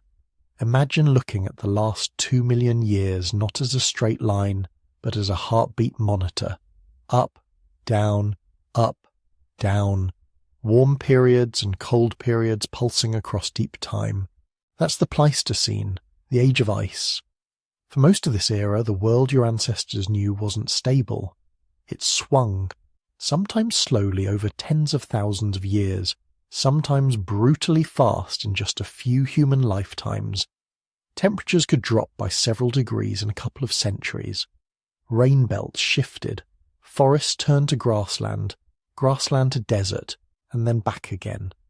If you could time-lapse those millennia, you'd watch massive ice sheets breathing in and out, glaciers crawling down from the poles, swallowing mountains, then retreating again, sea levels falling hundreds of feet as water locked up as ice, then rising to flood ancient coastlines, drowning valleys where people had once walked. Your ancestors didn't see graphs and climate models. They saw the symptoms: rivers shrinking, animals disappearing from familiar valleys, snow lines creeping down the hills where they gathered berries last year. They saw storms in seasons that used to be calm, and they had to react. Every time the climate lurched, human populations lurched with it. Some groups were cut off as rising seas flooded coastal plains. Others found their hunting grounds buried under advancing ice. A few were suddenly gifted with new wetlands or grasslands as rainfall patterns shifted in their favour. For us, these are just lines on a chart. For them, each shift was life or death. Geneticists can still see the fingerprints of those crises in our DNA. Over and over again, the genetic record shows the same pattern: expansions and crashes. Times when human numbers grew, spread, diversified, and then suddenly shrank. The bottleneck you heard about before wasn't the only close call, it was just the most extreme. Later in the Pleistocene there were other squeezes. Some seemed to line up with enormous volcanic eruptions, like the Toba super eruption around 74,000 years ago. A blast so powerful it may have thrown enough ash into the atmosphere to dim the sun, trigger years of cold, and disrupt ecosystems across whole continents. Did it nearly wipe us out again? Some researchers think so. Others argue the effect was more regional, that humans in Africa and Asia rode it out better than we once believed. The evidence isn't settled, but the pattern that matters is clear. Our numbers dropped. Diversity in our genes narrowed. Once more, we passed through a tightening gate. These bottlenecks weren't clean, simple events. They were messy, uneven crises. Some regions hit hard, others spared. Some lineages snuffed out, others flourishing in hidden corners. But the cumulative effect was the same. Again and again, humanity walked along the cliff edge. And then, late in the Pleistocene, came one of the harshest tests of all, the last glacial maximum. Picture the world around 26,000 to 19,000 years ago. If you live in North America or Europe today, much of what you know would have been unrecognizable. Two colossal ice sheets sat on top of the northern hemisphere. In North America, the Laurentide and Cordilleran ice sheets crushed forests, reshaped mountains, and pushed south in some places almost as far as modern New York and Chicago. In Europe, the Fennoscandian ice sheet covered Scandinavia and much of northern Germany and Poland. Under those ice sheets, nothing human could live. No plants, no animals, no soil. Just miles of moving, grinding ice. South of the glaciers, conditions weren't comfortable either. Winters were longer, colder, drier. Winds howled off the ice fronts, picking up dust and dropping it in thick layers of loess across Europe and Asia. Vast areas that had once supported mixed forest turned into cold, open steppe. Sea levels plunged more than 100 meters below what you know today, exposing wide continental shelves. There were land bridges where now there are seas, between Siberia and Alaska, between Britain and mainland Europe, between parts of Southeast Asia. For modern humans, Neanderthals and Denisovans, this wasn't just a bit chilly. It was a full-body challenge. To survive, people needed more than warm coats. They needed strategies, places to hide from the worst of the cold. These places are what scientists call refugia. A refugium is like a secret room in the mansion of Earth's climate. While blizzards rage in the halls and corridors, a few sheltered rooms stay just warm enough for life to hang on. Maybe a coastal strip where ocean currents bring milder air. A deep valley protected from the wind. A river system that still flows even in dry times. During the last glacial maximum, refugia became the cradles of survival. In Europe, human groups pulled back from the advancing ice and gathered in southern strongholds.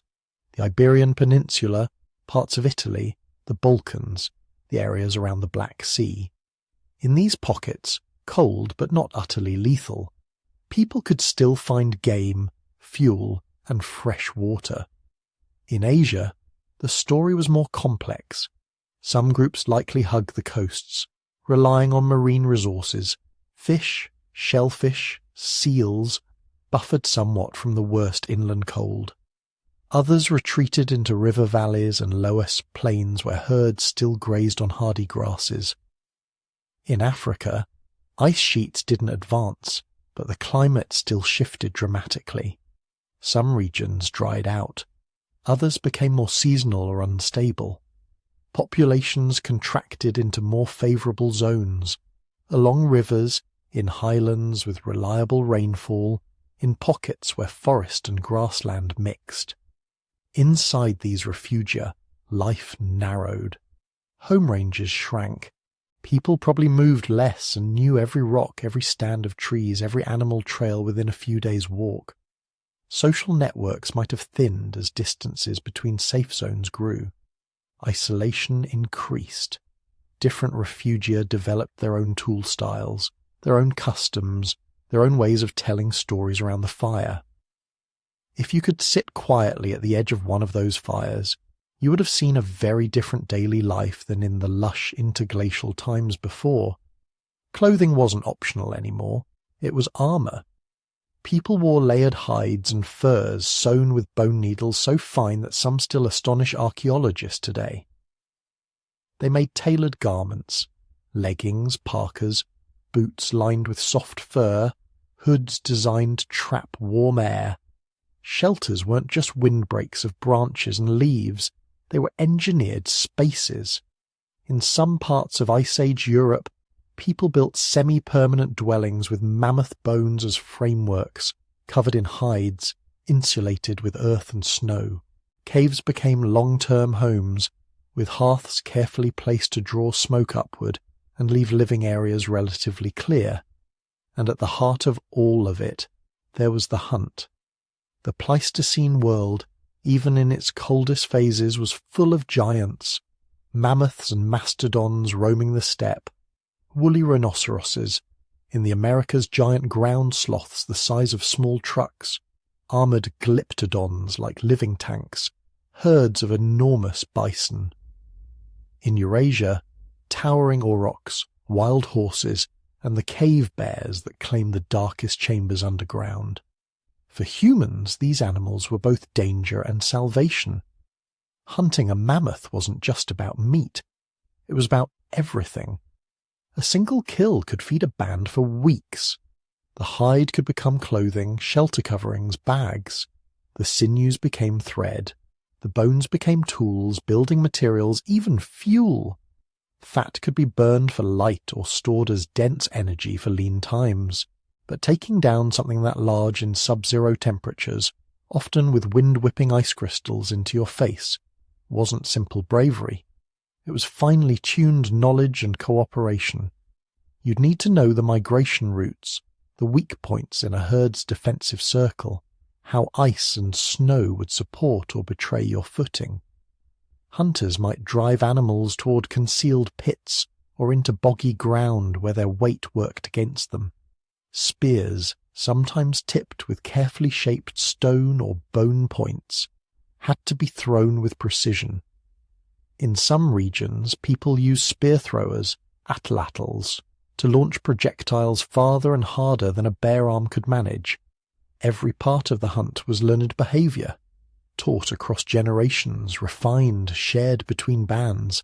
A bad decision could mean shattered bones, frostbite, or an entire group facing starvation a month later. And it wasn't just hunting. Your ancestors had to compete with other predators, packs of wolves, prides of lions, solitary saber-tooths, often stalking the same herds. Sometimes scavenging a kill from other carnivores was safer than bringing down the prey yourself. Sometimes it was a deadly gamble. When archaeologists look at Ice Age kill sites, they see the evidence of this constant tension. Cut marks on bones layered over tooth marks from wolves or big cats. Scattered remains that suggest hurried butchering, a quick retreat before other predators arrived. For a long time, those enormous Ice Age animals seemed like permanent fixtures of the landscape. But by the end of the Pleistocene, most of them were gone. Almost everywhere you look, the timeline is similar. As climates warmed after the last glacial maximum, megafauna populations began to shrink. In many regions, their final disappearances happen within a few thousand years of the arrival of modern humans, or of humans using new, more efficient hunting technologies. Did we kill them all? Some researchers argue that we did, or at least that we finished what climate started. The overkill hypothesis suggests that even small human populations, armed with cooperation, fire, and sharp tools, could take a disproportionate toll on slow-breeding giants. A few % extra mortality each year could push species already stressed by changing vegetation over the edge. Others point out that the picture isn't that clean. Some megafauna vanished in places where human presence seems late or sparse. Some survived for thousands of years alongside humans in isolated refuges, like mammoths lingering on Arctic islands long after they vanished from mainland Siberia. Ice cores and lake sediments show rapid climate swings exactly when many of these animals disappear, suggesting that ecosystems themselves were in turmoil. The truth may lie between climate change altering habitats, shortening growing seasons, changing plant communities, and humans adding an extra layer of pressure. More efficient hunting of adults. Fire used to shape landscapes, sometimes in ways that hurt large browsers and grazers. Competition for the same patches of nutrient-rich land. Whatever combination of forces caused the extinctions, the result was profound. The ecosystems that shaped human evolution for hundreds of thousands of years. The mammoth steppe, the giant sloth forests, the world of cave bears and saber-toothed cats faded away. New assemblages of animals took their place. Deer, smaller bovids, wild pigs, smaller carnivores. Humans adapted again. Because that's the other constant thread through all these ice ages and crashes. Movement. Each climate swing turned the world into a shifting maze. Grasslands advanced into former deserts. Forests pushed into tundra. Coastlines moved tens of miles in or out. Rivers carved new channels or dried up and vanished.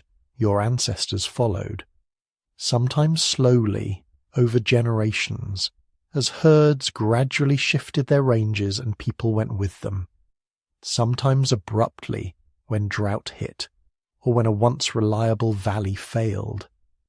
Groups that had lived in one region for thousands of years found themselves gradually or suddenly somewhere else. These movements weren't random wanderings. They were guided by memory, rumour and cautious exploration. Scouts heading out a little farther each season, stories about distant valleys where the rain still fell, faint tracks of migrating herds leading toward unfamiliar horizons. Over thousands of years, these small steps added up to continental journeys, across exposed land bridges into new worlds, along coasts that are now drowned under modern seas, through mountain passes that would eventually become political borders and trade routes. Every time the climate changed, human cultures changed with it. New tools, new hunting strategies, new shelters, new rituals to make sense of a landscape that never stayed the same for long. By the time the ice sheets began their final retreat around 15,000 years ago, your species had become experts at living with uncertainty. You carried in your traditions a deep, instinctive understanding that the world could flip in a single lifetime, that rivers could vanish, that animals could disappear, that winter could harden and refuse to let go. That hard-won flexibility, the ability to move, to innovate, to cooperate under pressure, would become the most important inheritance of all. Because as the ice pulled back and new lands opened up, those same survival skills would be turned to something new. Instead of just enduring what nature threw at you, you would begin, slowly, tentatively, to reshape nature itself. The age of ice was ending. The age of fields and villages was drawing closer, just beyond the horizon. Drift forward in time. For tens of thousands of years after the first great expansions out of Africa, human life follows a kind of rhythm. Ice ages come and go. Glaciers advance and retreat. Forests shift into grasslands and back again. But through it all, your ancestors adapt without fundamentally changing what they are. They are foragers, hunters, gatherers, fishers. They move with the seasons, follow herds, track ripening plants. They live in small bands and loose networks, knit together by kinship, story, and trade. Their technology improves, their art flourishes, their rituals deepen, but the basic pattern of life stays recognizably the same. Then, very late in the story, almost at the end of the Ice Age, the rhythm stutters. Around 12,800 years ago, as the world is slowly warming, something strange happens. The climate jerks back toward glacial conditions. Temperatures plunge. In the northern hemisphere, ice sheets stop retreating and in some regions begin to advance again. Rain patterns shift. Ecosystems wobble. This cold snap has a name, the Younger Dryas. To your ancestors, it would not have been a line on a climate graph. It would have been a series of bad years, then worse years, then a new normal that felt nothing like the one they had expected. In the Levant, what is now Israel, Palestine, Jordan, Syria, and nearby regions, people had been enjoying a kind of golden age for foragers. The end of the last ice age had brought milder winters, wetter conditions, and flourishing stands of wild cereals, barley, wheat, rye, growing in dense patches like ready-made fields. Herds of gazelle and other game browsed nearby. Rivers and springs were reliable.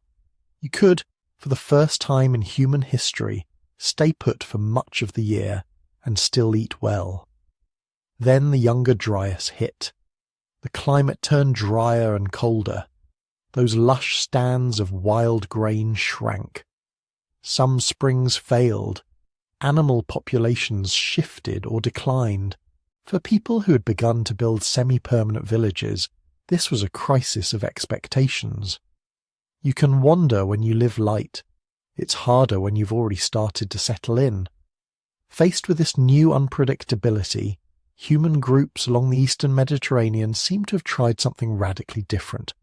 Instead of just moving to where the food was, they began to change the food itself. Not in one leap, not as a grand plan, as a series of small, desperate, clever experiments. Picture a group of foragers watching a shrinking patch of wild barley. They know its rhythms. They've harvested it for generations. They've seen what happens when animals trample the seeds. They've noticed that if you drop some grains near the camp, new plants sometimes sprout the next year. Now resources are tightening. You can't count on wandering to the next valley and finding abundance there. Every stand of grain matters. So someone, an old woman who's watched the plants all her life, a child with a curious streak, a hunter waiting out a storm, starts to gather not just the seeds, but the soil around them. They scatter those seeds closer to camp, where they can watch and protect them. If you do that once, nothing much changes. If you do it every year for centuries, choosing the fattest seeds, the least fragile stalks, something starts to shift. This is the beginning of cultivation. At first, it doesn't look like farming. People are still foraging, still hunting, still moving at least part of the year. But they are also nudging plant populations, pulling up weeds around favourite stands, burning patches of land to encourage certain species, saving seeds from good years to plant in bad ones. Early animal management likely begins the same way. If you're following herds of gazelle or wild sheep, you notice their patterns. Which animals are aggressive, which are calm, which mothers protect their young. Over time, people may have started selectively culling or protecting individuals, favouring more manageable animals, guiding their movements, maybe penning them temporarily in natural enclosures. It's not yet herding in the full sense. It's more like a growing intimacy between humans and certain animals, a blurry zone between predator and manager. The Younger Dryas doesn't last forever. After about 1,200 years, the world warms sharply again. Ice sheets retreat, sea levels rise, vegetation zones race northward. But by then, in some regions, your ancestors have already taken steps down a path that will be hard to reverse. They have tried, in a small way, to stabilize nature, and discovered that it can be bent. Out of this period of experimentation and stress comes one of the strangest sights in all of archaeology. Göbekli Tepe, high on a hilltop in what's now southeastern Turkey, around 11,600 years ago, people began building something that should not exist, at least not according to our old stories about how civilization began. At Göbekli Tepe, there are no houses, no storage pits full of domesticated grain, no obvious signs of settled farming life. The people who came here were almost certainly still foragers, moving across the landscape behind migrating herds, gathering wild plants, fishing rivers, and yet, on this lonely ridge, they raise stone circles of massive T-shaped pillars, some weighing more than 10 tons. The stones are carved with reliefs of animals, lions, boars, foxes, vultures, snakes, scorpions. Some show abstract symbols. 2 central pillars in each circle stand like stylized human figures, with hands carved along their sides, belts and loincloths etched in stone. To build these circles, hundreds of people would have had to coordinate. Someone had to quarry the stone. Someone had to haul it. Someone had to carve the images. Someone had to plan the layout, align the pillars, oversee the work. Others had to feed the workers, organize tools, manage the site. Göbekli Tepe looks, in many ways, like a temple, a place of ritual gatherings, a ceremonial center where scattered bands converged at certain times of year to feast, to perform rites, to renew alliances. It suggests that large-scale, organized symbolic architecture did not wait for farming and cities. It came first. In a sense, Göbekli Tepe flips the old story on its head. Instead of agriculture creating the surplus that allows monuments, It may be that the desire for shared ritual spaces, for grand gatherings and feasts, helped push people toward more intensive food production. If you want to host a festival for hundreds of guests every year, wild resources alone may not be reliable enough. You start cultivating grain not because you love farming, but because you need to feed a crowd. Around the same time, to the south and west, another culture is living through the transition between foraging and farming in a more gradual everyday way. Archaeologists call them the Natufians.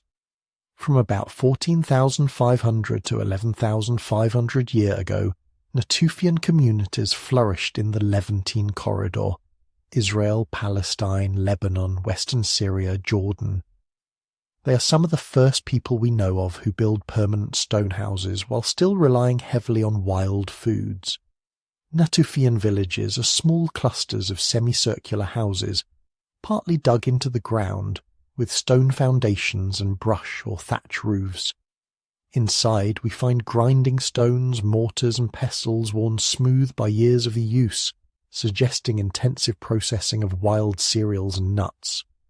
Outside we find cemeteries, with burials carefully placed, sometimes adorned with shell beads or animal parts.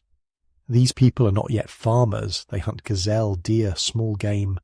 They gather wild barley, wheat and oats. They collect nuts, fruits and seeds. But they also stay put for much of the year. They invest in building solid structures. They return to the same places generation after generation. Over time, some Natufian sites grow larger and more complex. Sedentism, staying in one place year-round or nearly so, is a profound shift. When your camp is temporary, possessions are a burden. You own what you can carry: a few tools, some clothing, perhaps a portable ornament or two. Social hierarchies are hard to freeze in place when everyone can walk away. When you start building houses that last decades, maybe longer, everything changes. You can store food, grain in pits, nuts in baskets, dried meat hanging from rafters. You can accumulate tools, heavy grinding stones, large vessels. You can mark specific spots as ours: a house, a hearth, a burial. Land starts to take on meaning as property, not just as habitat. Sedentism also allows for new kinds of social relationships. Grandparents can live near grandchildren. Ancestors can be buried under house floors, tying living families to specific addresses through memory and ritual. Feasts can become more elaborate when you have fixed places to host them. Alliances and rivalries can grow deeper when you see the same neighbouring bands every season. But staying put has a cost. For mobile foragers, the landscape is like a vast buffet. If a patch is overhunted or a grove of trees fails, you move elsewhere. Your body is adapted to varied diets and constant movement. In most cases, hunter-gatherers are surprisingly healthy. Tall, with strong bones, relatively little tooth decay, low rates of many chronic diseases. Once you commit to a particular valley or hill, you are locked into its fortunes. If the local harvest fails, you can't always leave. Your house, your fields, your buried ancestors are here. Your neighbours are competing for the same nearby resources. It becomes harder to avoid conflict by simple distance. As people begin to cultivate plants more systematically, another shift emerges. Diets narrow. Early farmers in many regions rely heavily on one or two staple crops: wheat and barley in the Near East, millet and rice in parts of Asia, maize in the Americas. These foods are efficient sources of calories, especially in good years, but a life built around cereal, porridge and bread is less diverse nutritionally than a forager's seasonal diet of roots, nuts, fruits, meats, and wild greens. Skeletal remains from early farming communities show the effects. Average heights drop. Bones show signs of heavier labour. Teeth wear down from stone grit in ground grain, and cavities increase. Evidence of anemia and other nutritional stress appears more frequently. In many early agricultural villages, infant mortality increases. Inequality creeps in too. Grain can be stored, counted, controlled. Fields can be claimed, parcelled out, defended. Those who manage surplus, who run the granaries, coordinate labour, or claim ancestral rights to the best land, have new ways to exert power. Over generations, differences in status that might have been fluid in small bands begin to harden. Freedom of movement, once a simple option, becomes complicated. Leaving a village means leaving land, stores, graves, social obligations. A bad leader, an unfair system, a rising hierarchy are harder to escape when home is not just where you are, but where your ancestors lie and your food grows. All of this might make it seem as if the shift to agriculture was some kind of destiny, a one-way march towards civilization that began as soon as people got clever enough. But the evidence suggests something more nuanced and in many ways more haunting. The turn toward farming was not inevitable. For tens of thousands of years, humans with brains just like ours did not farm, even though they knew plants intimately, used fire to shape landscapes, and understood animal behavior in astonishing detail.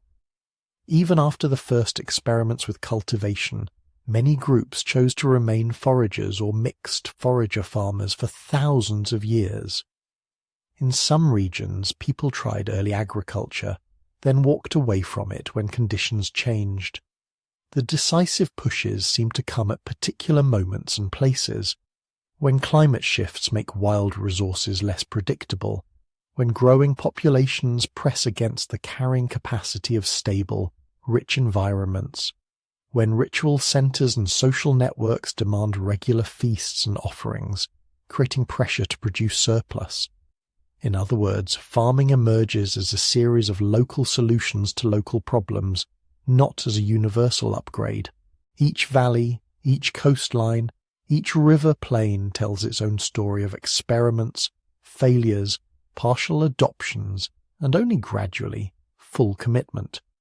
From the vantage point of deep time, this moment, these few thousand years when some humans first tether themselves to fields and villages, is sharp and bitter-sweet.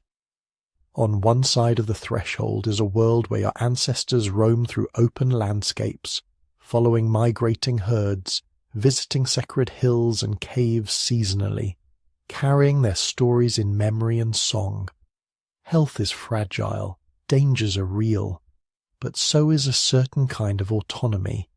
If a place becomes hostile, you can leave. If a leader abuses power, you can walk away in the night. On the other side is a world beginning to fill with permanent marks of human presence. Stone houses, storage pits, boundary walls, fields that must be weeded and watered, sacred enclosures like Göbekli Tepe rising against the sky. Life here offers new forms of security, stored food, thicker networks of kin, places that endure beyond a single lifetime. It also brings new vulnerabilities, dependence on harvests, rigid hierarchies, conflict over land, diseases that flourish in crowded settlements. Standing at this threshold, your ancestors could not have known what was coming. Cities, kings, writing, empires, taxes, armies, law codes, libraries, philosophies, factories, skyscrapers. They only knew that the old ways were becoming harder, the climate less predictable, the gatherings more ambitious, the ties to particular places stronger. They were planting seeds, literal and metaphorical, that would grow into everything we now call civilization.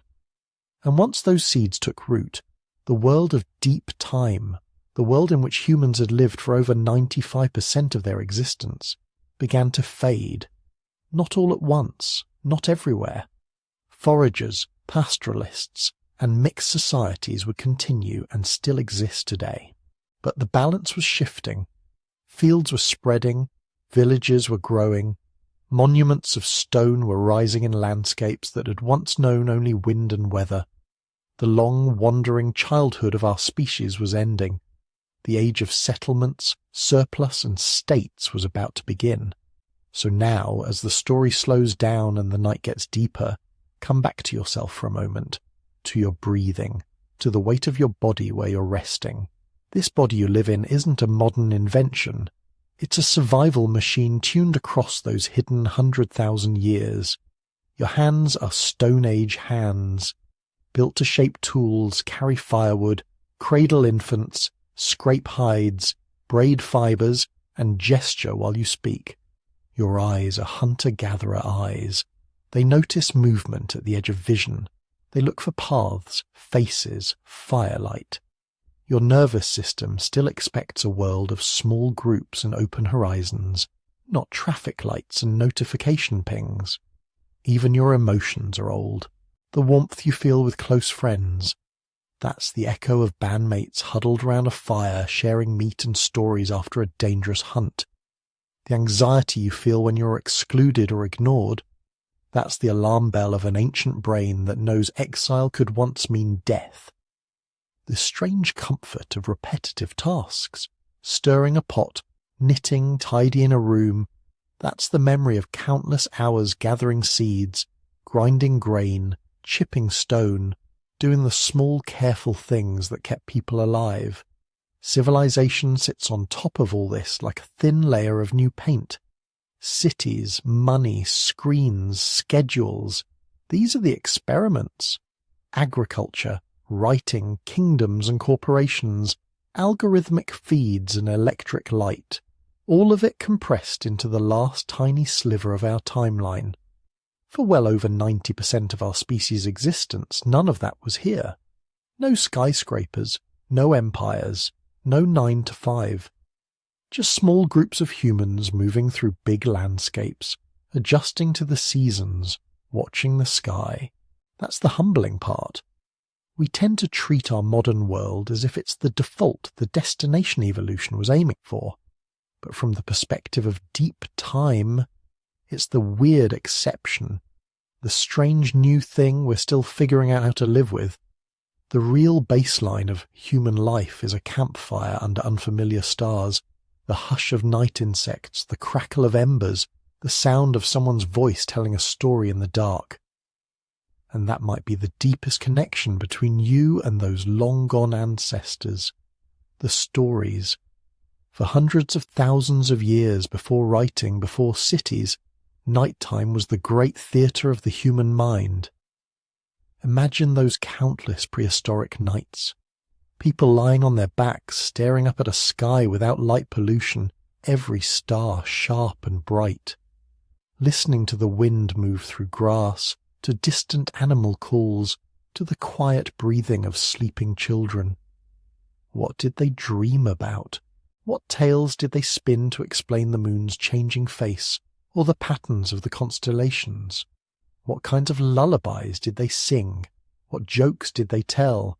What whispered fears did they share when someone woke suddenly from a nightmare? We'll never know the exact words, but the need behind them, the urge to weave meaning out of darkness, that's still with you. Every time you drift off imagining other lives, other worlds, you're doing something very old. So as you lie there, listening, maybe in a city apartment or a small-town bedroom or a dorm room far from home, remember, you're not separate from that deep past. You're the latest chapter in an unbroken chain of survivors. Every ancestor, from the bottlenecked bands scraping by on a hostile planet to the Ice Age hunters tracking mammoths across frozen plains, managed to live long enough and lucky enough for the story to reach you. If you've enjoyed this journey through deep time and it's helped you fall asleep or just feel a little more connected to the human story, you can gently show it. Tap like if you'd like more explorations like this. Subscribe so you don't miss the next quiet trip into the past. And when you have a moment, tell us in the comments where you're listening from. A bedside in London, a night shift break room in Manila, a farmhouse in Canada, a student hostel in Kenya. Seeing those places appear feels a little like watching ancient trade routes light up on a map. Tiny points of fire scattered across the world, all connected by shared stories. If you'd like to go one step further and support this channel, There's also an optional membership here on YouTube. It helps us keep making these long, carefully researched, sleep-friendly histories. But it's completely up to you. Just listening, just being here, already makes you part of this little community. For now, you don't have to do anything. Let your thoughts slow down. Let the noise of the day drain away. Somewhere behind you stand 1,000,000 generations, carrying fire, carrying tools, carrying songs. Tonight you carry their quiet.